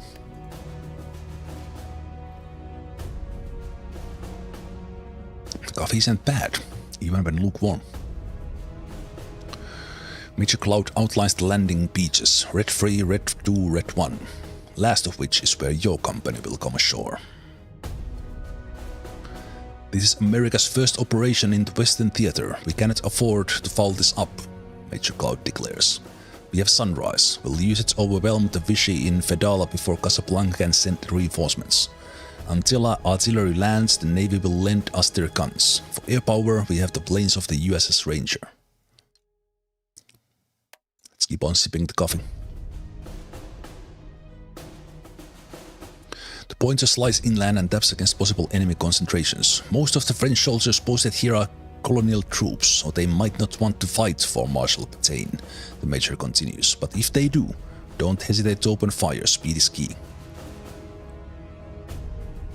Pétain led the Vichy government and was always under pressure from Germany. He's seen here shaking hands with Hitler at Montoire. Major Eugene Cloud's 3rd Battalion, landing 1 hour later, would advance inland and cut the highways and railroads outside of Fedala. Tanks, artillery, engineers and anti-aircraft troops would support each battalion. The pointer races the expected line of advance from the landing zone through Fedala and on to Casablanca. As stated, 1st and 2nd Battalions will form initial waves. Nickel Company, Major Cloud says and looks at you, will act as guides and secure a landing zone for the rest of 3rd Battalion when we go ashore an hour after the initial landings. If there are problems once ashore, it falls to us to step out of reserve and pick up the slack. Any questions? Comments? He eyes you pointedly. That's your cue, Lieutenants.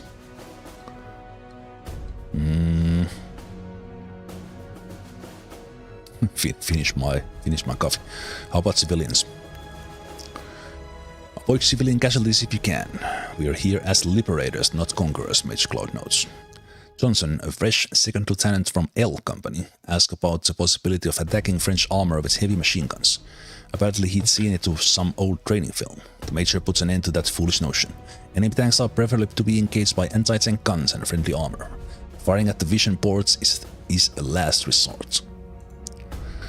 If there are no tanks, how far do we liberate? Captain Lamp asks as he steps through the door. His hands are blackened by oil and grease that the rack can't quite clean. Get ashore first before worrying about heading out. I imagine we'll take Fedala early, then head for Casablanca soon enough. Major Cloud replies.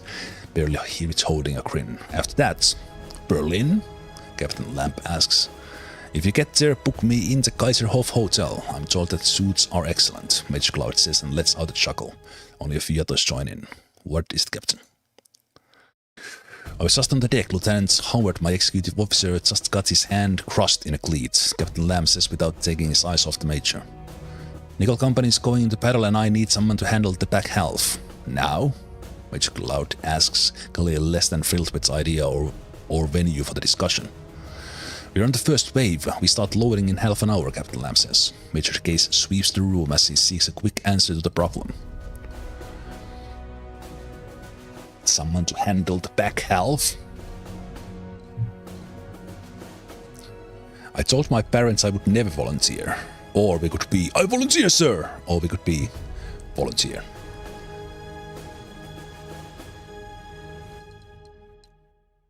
I think we will volunteer, but not too eager about it. Volunteer. Major Cloud tenders you a little nod of gratitude before he looks back at Lamb. There's your talkative answer. No, sir, I'd rather not drop Peter to pay Paul, Captain Lamb says. My platoons need leaders. You know I'm down experienced first sergeant already and now his replacement is in sickbay with burning fever.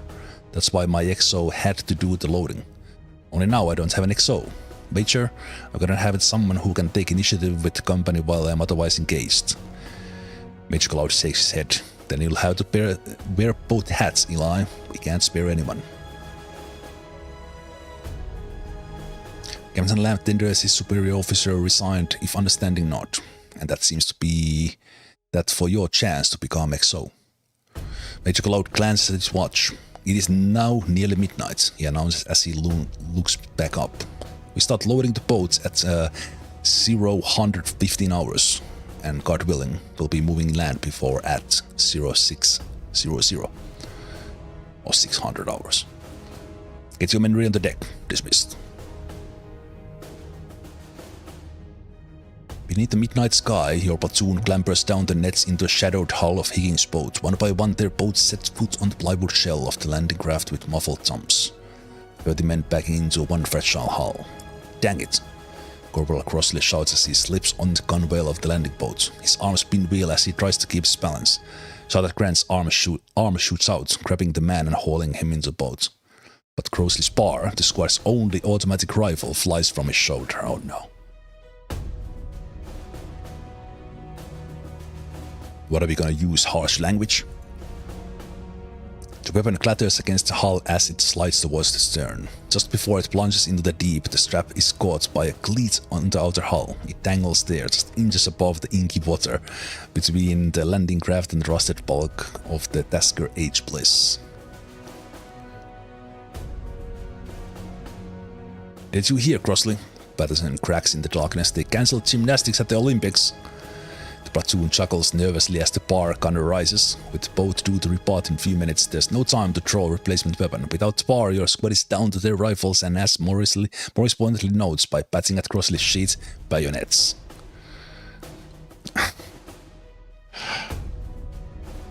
What a grand start, indeed. Shotton's grunt hauls Crossley over, Joe glanced at the latest screw-ups before you even hit the beach. Here now is a fresh chance to really lead these men. The question is new lessons or old habits. Crossley looks at you apologetically. Sorry, Lieutenant, he mumbles just above the idle thrum of the engine. The Higgins boat dumps against the ship's hull, threatening to dislodge the weapon and possibly crush anyone unlucky enough to get caught between the two vessels.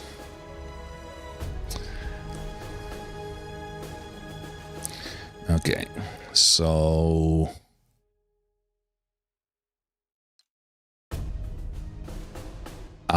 interesting. The game immediately challenges my choice of mindset to compassion. So if I continue with compassion, it would be we can't risk a good soldier. But I can reselect the mindset into something else and get the weapon. Or go with something else.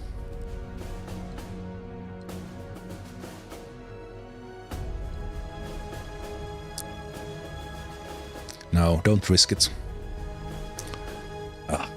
Probably a bad decision. Having a machine gun would really help, but nope, we can't risk a good soldier. We'll keep the compassionate.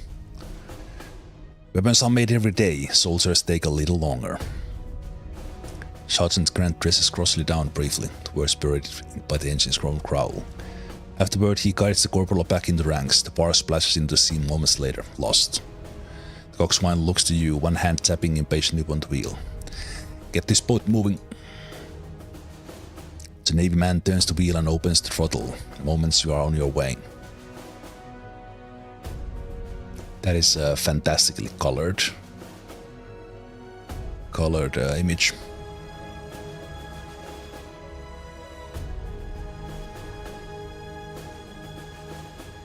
Load her up now, the boat took offshore.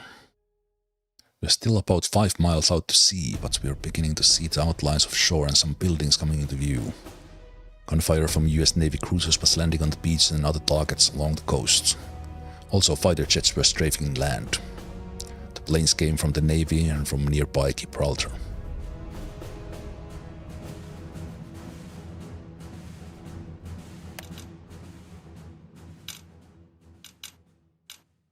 Just overall, this feels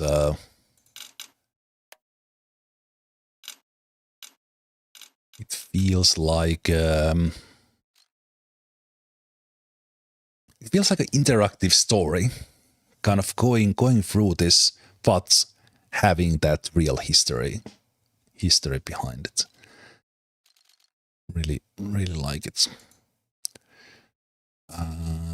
Okay, so we get the last points here for. I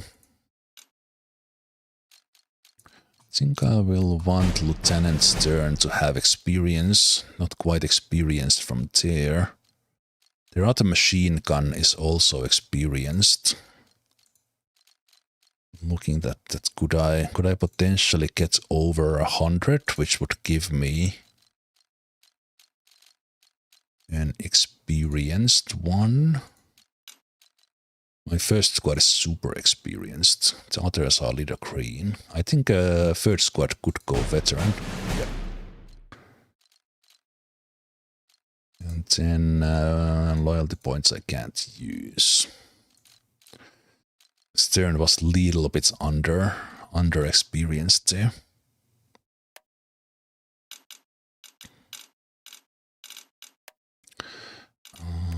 Can I do saves coming strongly discouraged? Instead, this simply updates autosaves rather than create distinct new saves. That's exactly what I want. Okay. I wanted to make sure that the game is saved. It looks like there indeed is no like loading options.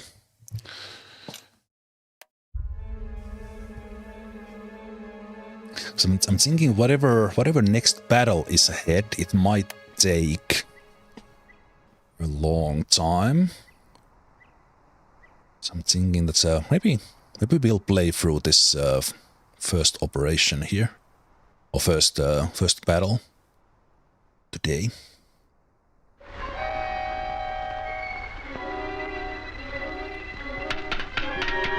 Finally, on the 5th day, we got the news. I mean, what we'd been waiting to hear. They handed out little guidebooks.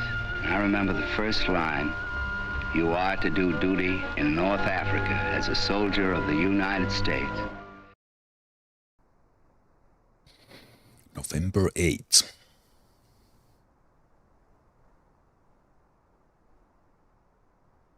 (1942). We were green as grass. Thought that just being around that shit was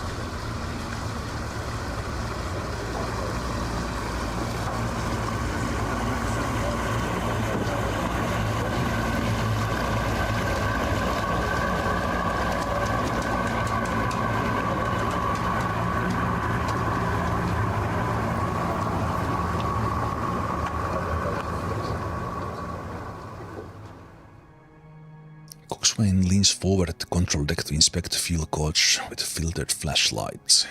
Taps the glass cover with a worried look on his face. Increased rapport with Coxswain. Small rapport, trust +2. Let's go with the middle. The Coxswain work.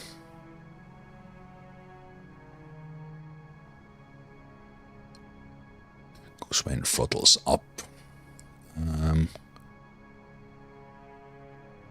We can check with Private Roberts. We can talk with Private Hancock. We can go to Morris and Patterson, or we can check the squad leaders. 50-50 chance with Hancock. Let's see if Private Roberts has held down his Navy Joe. Roberts has puked in his helmet. Normally that'd be difficult issue to solve, but he readily slings the contents into darkness and then washes things out with a bit of ocean spray. Just in time too, because he proceeds to hurl yet more vomits over the side. Though there's nothing you can do for the man, your sympathy is noted by those soldiers who are holding their quasi-stomachs. There's no shame in vomiting this boat ride. A rumble-like freight train passes overhead, a fountain of water bursts into the night sky. White flashes shatter the darkness of the shore. Shells scream overhead towards the transports you left behind. Private Roberts hastily finishes puking over the side. He is now completely done with his breakfast. Sergeant Grant leans over to the private and asks loudly above the din, "You all right, Roberts?" "How could I not be?" Private Roberts replies. He tries out a weak smile, clearly more for Grant's benefit than his own. "I'm off that rusty bathtub of a ship and no one shot me yet. It's about as good as it gets, Sarge." Not the most ringing endorsement of a soldier's duty, to be sure. Private Hancock edges to Robert's side. "Come up front, there's better there, trust me." Hancock waits for your approval before he grasps Robert's shoulder and guides his friend towards the blades at the bow.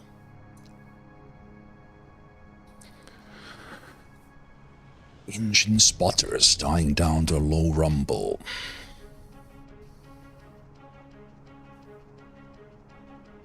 Alerts the side as the boat goes into a hard turn away from the shore. Shove the coxswain from the helm. No, we are not going to take a command. Yeah, this guy knows what they're doing. "Coxswain, are we going ashore or what?" "Yeah," the coxswain calls back. Then he reaches for the throttle and the engine roars back to life. Jerks the wheel over. Something dark beneath the water flashes past on either side. Ahead, another boat capsizes, spilling its human cargo into the sea. You hear Captain Lamb shout above the din as your boat zips past. The coxswain slows the engine, turns the wheel hard once, twice, and then throttles up once more. A sonorous vibration ripples through the wood beneath your feet. Let him drive, or pilots, or whatever this is. "A close one?" question mark. "Yeah," the coxswain replies hesitantly as the vibration fades away. "Madre de Dios. This wasn't in a briefing," he mutters softly, then clears his throat. 100 yards from landing, Lieutenant." What once seemed like a pale line on the horizon is now a vast expanse of starlit sand. Countless drills were for this moment. The hull shudders beneath you. The coxswain throttles back the engines and in quiet afterward he yells, "Depart now!" I see sand. Private Hancock yells from the bow and then leaps over the side. Photograph of William D. McGee, awarded Medal of Honor posthumously.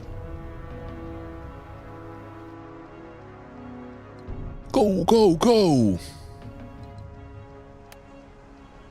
The men pull over the side, splashing into the frothing water. After a moment you follow.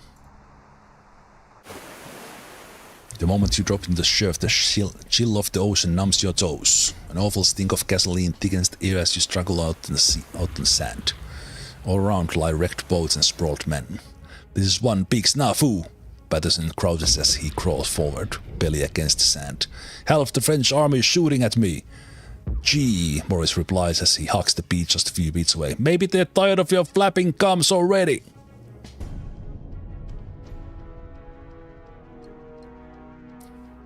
You blink aside the sting of salt spray and spy a huddle of men just a few yards off. Sergeant Grant is among them, his features etched by flashing distant gunfire. Lieutenant! Sergeant Grant calls to you. First and second squads are here, but third squad scattered itself good. Can't even find Roberts. 20-odd men from your platoon appear 2 squads of Quesi's salt-splashed soldiers. Where's the rest of the company? Wherever the rest of the Nickel Company is, that isn't here. Corporal Crossley swiftly recovers a 30 cal from dangles off from a wrecked boat, cradling it like a twin to his lost bar. Waste not, want not. Just like that, you got a machine gun support. Good job, Crossley. Ocean waves crash in, drenching your men afresh. You have to get moving. Okay. We can remove fog of war. We can rally the third squad, or we can reduce the French morale. Shout a prepared surrender demand.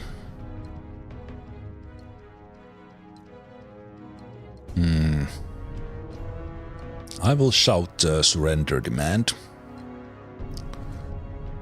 Scripted French spills from your lips and blares across the beach with the aid of a waiting naval megaphone. From the darkness, a curse in French is shouted. A burst of machine gun rounds follow. Your men huddle atop the wet sand until fire lifts. One thing is for certain, French are not easily impressed. A figure abruptly strides close. In the flare of distant guns, you catch sight of an American helmet bearing a set of silver oak leaves. Lieutenant! The lieutenant colonel calls as he forges his way toward you, heedless of the chaos all around.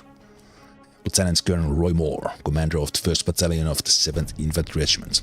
Colonel, sir. That I am, Lieutenant Colonel Moore replies, even as salvo of shells screams overhead. I don't recognize you, son. Who are you with? The metallic rattle of the machine gun fills the air once more. A panic scream rises high and raw before being cut short. Nickel Company, sir. Out of 3rd Battalion?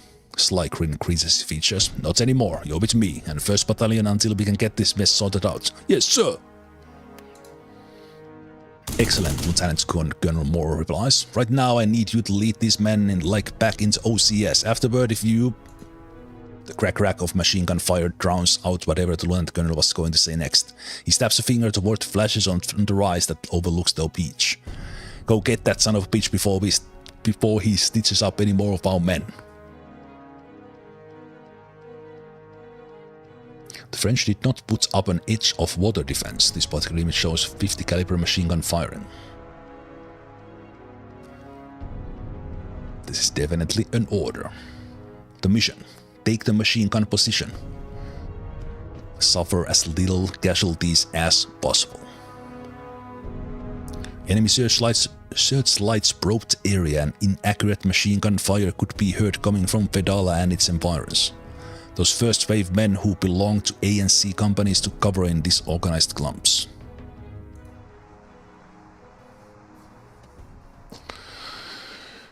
Okay.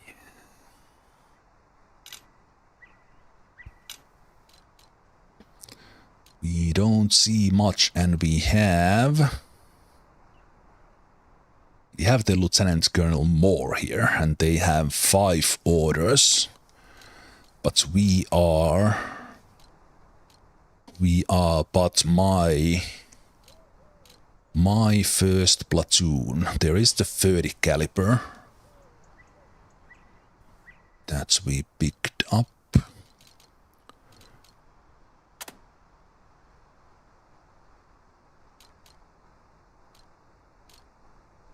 Okay. Let's check the lines of sight here. So we see the position. There's a little bit of hill here. We can hide from position in here, but we kind of need to check that. Okay. Lieutenant Colonel, let's begin by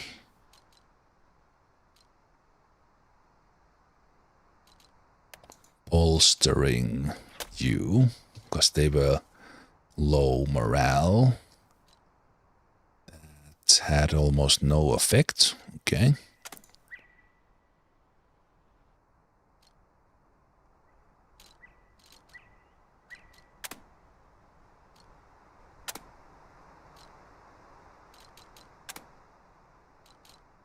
Okay, so we have line of sight, but we can't shoot. We could look from here. We are currently unseen, and it is dark, so I assume that if we stay... Okay, here's what I'm gonna do. I'm gonna move...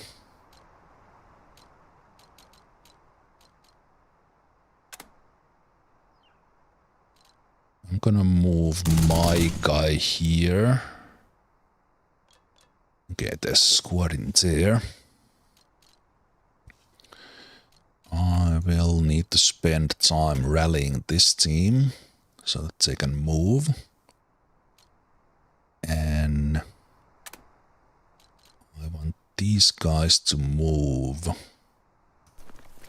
here. I want these guys to... They're kind of out in the open, so I'm thinking that should I move them into what is marked as cover?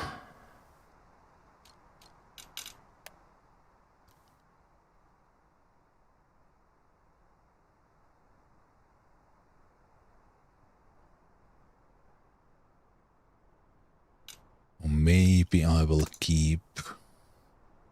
I don't want to move out there in the open.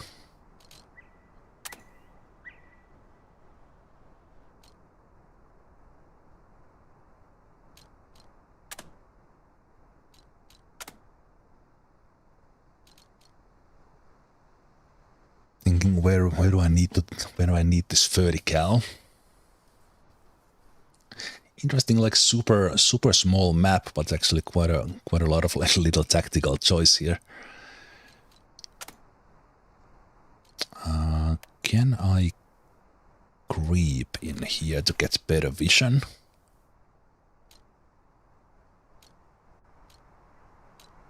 Okay, we were just fired. There was achievement, get shot by them, but nothing else.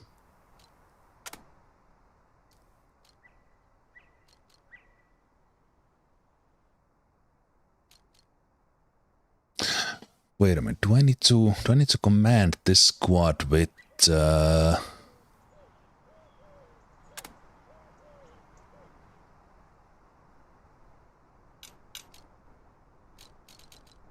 say command things? And also I will put these guys up here so they kind of they get this higher ground, and also moving these little dunes.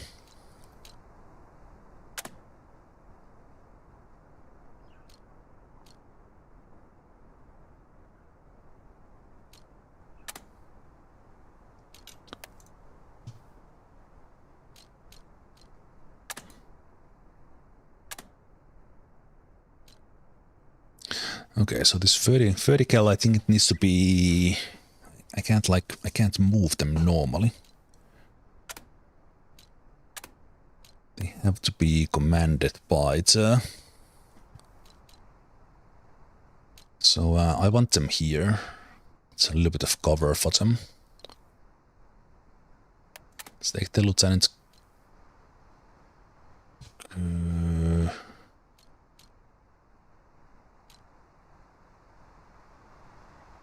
Okay. I'll go alone then. Okay, so they were spotted. they can't do anything else. Okay, that was a little weird. When we are taking command, we can't do it at the same time. Battalion commander in danger. So I just ran out through the open, which I could have not done with battalion commander. that was indeed probably a stupid idea. Okay. And then we order the whole thing. Let's how badly do we get shot here. Can I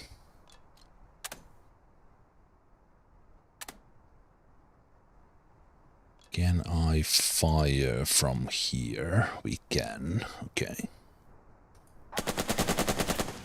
Qu'est-ce qu'ils foutent là? Pourquoi on se bat contre eux? These guys are of course still here. I will fire again. Dégage! On a déjà suffisamment d'emmerdes.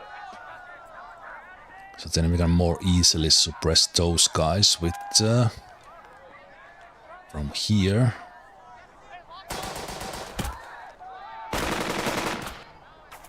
Little bit of morale loss.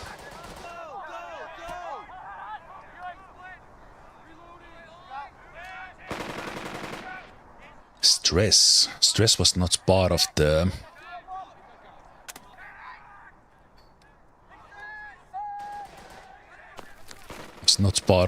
practice mechanics. Okay. We'll keep you there for now.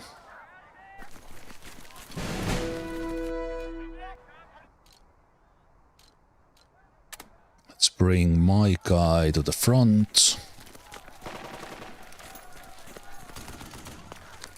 Fires at landing craft. Yeah, these guys could continue forward. The morale is a little bit bad. My idea was actually to continue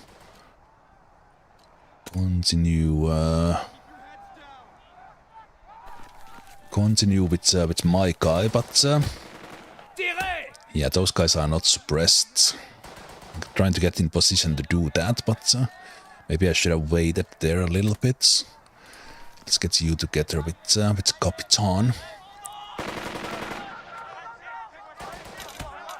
I like the little atmospheric ambient sounds here. Okay.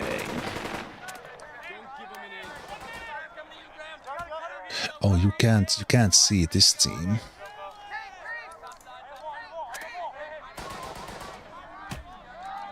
Okay.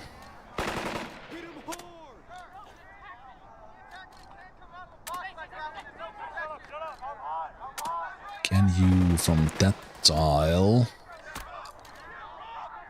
bolster these guys? Can you bolster these guys as well? Yes, you can. Yeah, those guys you could not.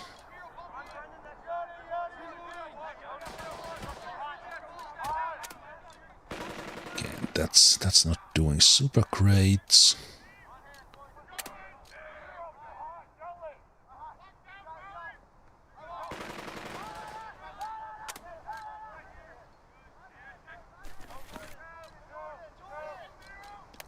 Bolster this squad.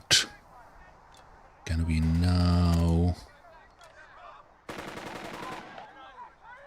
continue that and maybe actually get them suppressed? Okay, that's now better. There might be more in here, but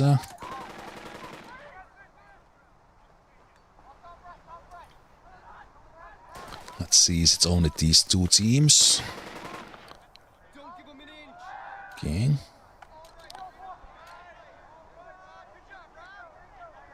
I'm a little bit scared of this house.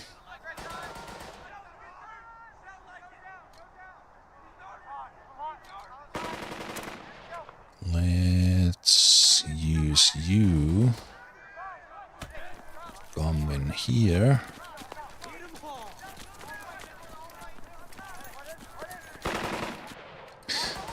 Battalion commander in danger. So I should not push them in the front like other leaders. I'm losing experience from that in a way.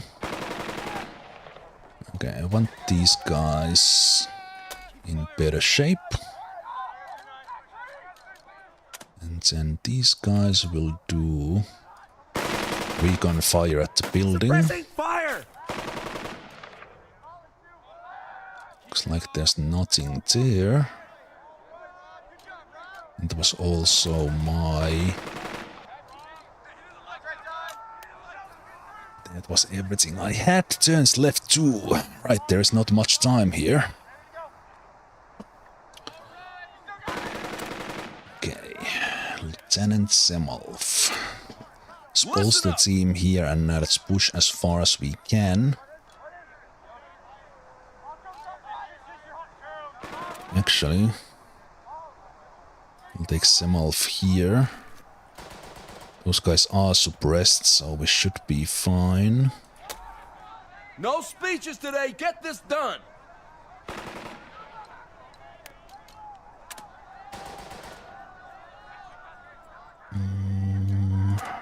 Okay, so those guys, let's put them forward now that those guys are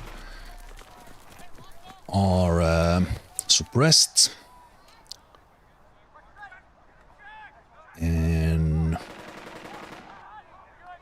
we could push there now that those guys are suppressed, take them next turn.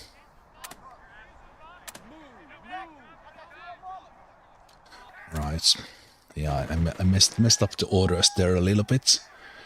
So I'm gonna order them with you.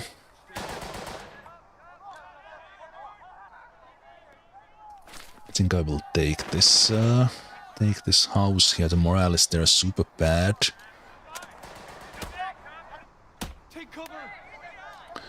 Let's make sure the machine gun is suppressed. I think I already did that. It's kind of a mess up from me. And even that your morale is bad, can you... If I bolster you, and then I take command... Wait, can you actually... No, can't charge. Let's get you...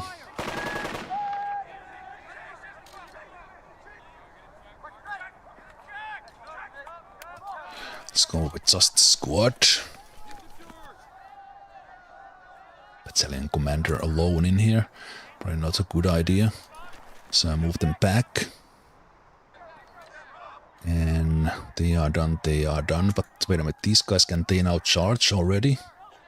Oh, they can, okay. Not possible, sir. Okay. That's what I expected because you didn't have the morale for it. I was not charging this well enough, and I definitely didn't do a good job with those guys.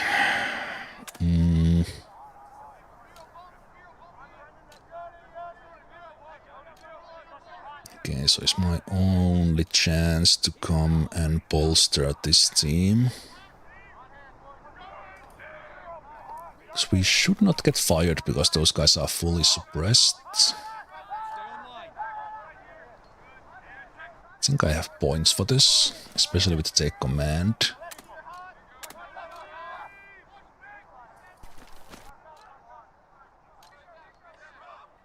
And then I can take command the charge there, so you will bolster this team. And then this squad take command.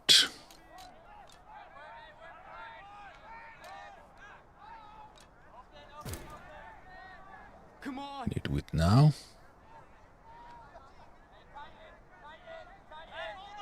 Okay, just in time.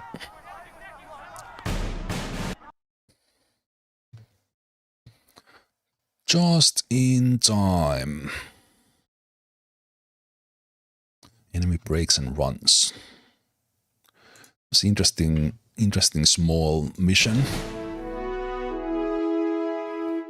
I think I would have gotten a major victory if I actually killed the other team. But I take the major victory for the men. Good. I think that's enough for today, for this little taster and starter. I will continue playing this with probably like a slow pace as calendar time goes. I will see that will I play this on another day this week during the turn-based Thursday Fest or continue this later on. But this is 100% the game I want to play through. I already know that. If you want to check this out, I think it is in discount right now during the Turn-Based Thursday Fest. And there is the Free Nations DLC for it that I think it was only like $5, €5, the DLC, even without the discount. So if you are interested in this type of game, World War II strategy, but also World War II history, and this sort of storytelling, do check the game out yourself and not be spoiled when I play it. But yeah, as said, I will continue playing this because I enjoy this a lot. I hope you enjoyed watching this. This was more of a me playing and enjoying this game than in a way kind of showing this game off. I think I managed to just play it and show it like I usually do, with showing the game as is. But yeah, let's continue from here at some point with the Burden of Command. And so this was because now the previous mission was kind of where the war actually started. So we got past the tutorial in about 4 hours. So I think that's a good pace, and exactly the kind of pace I like. Good.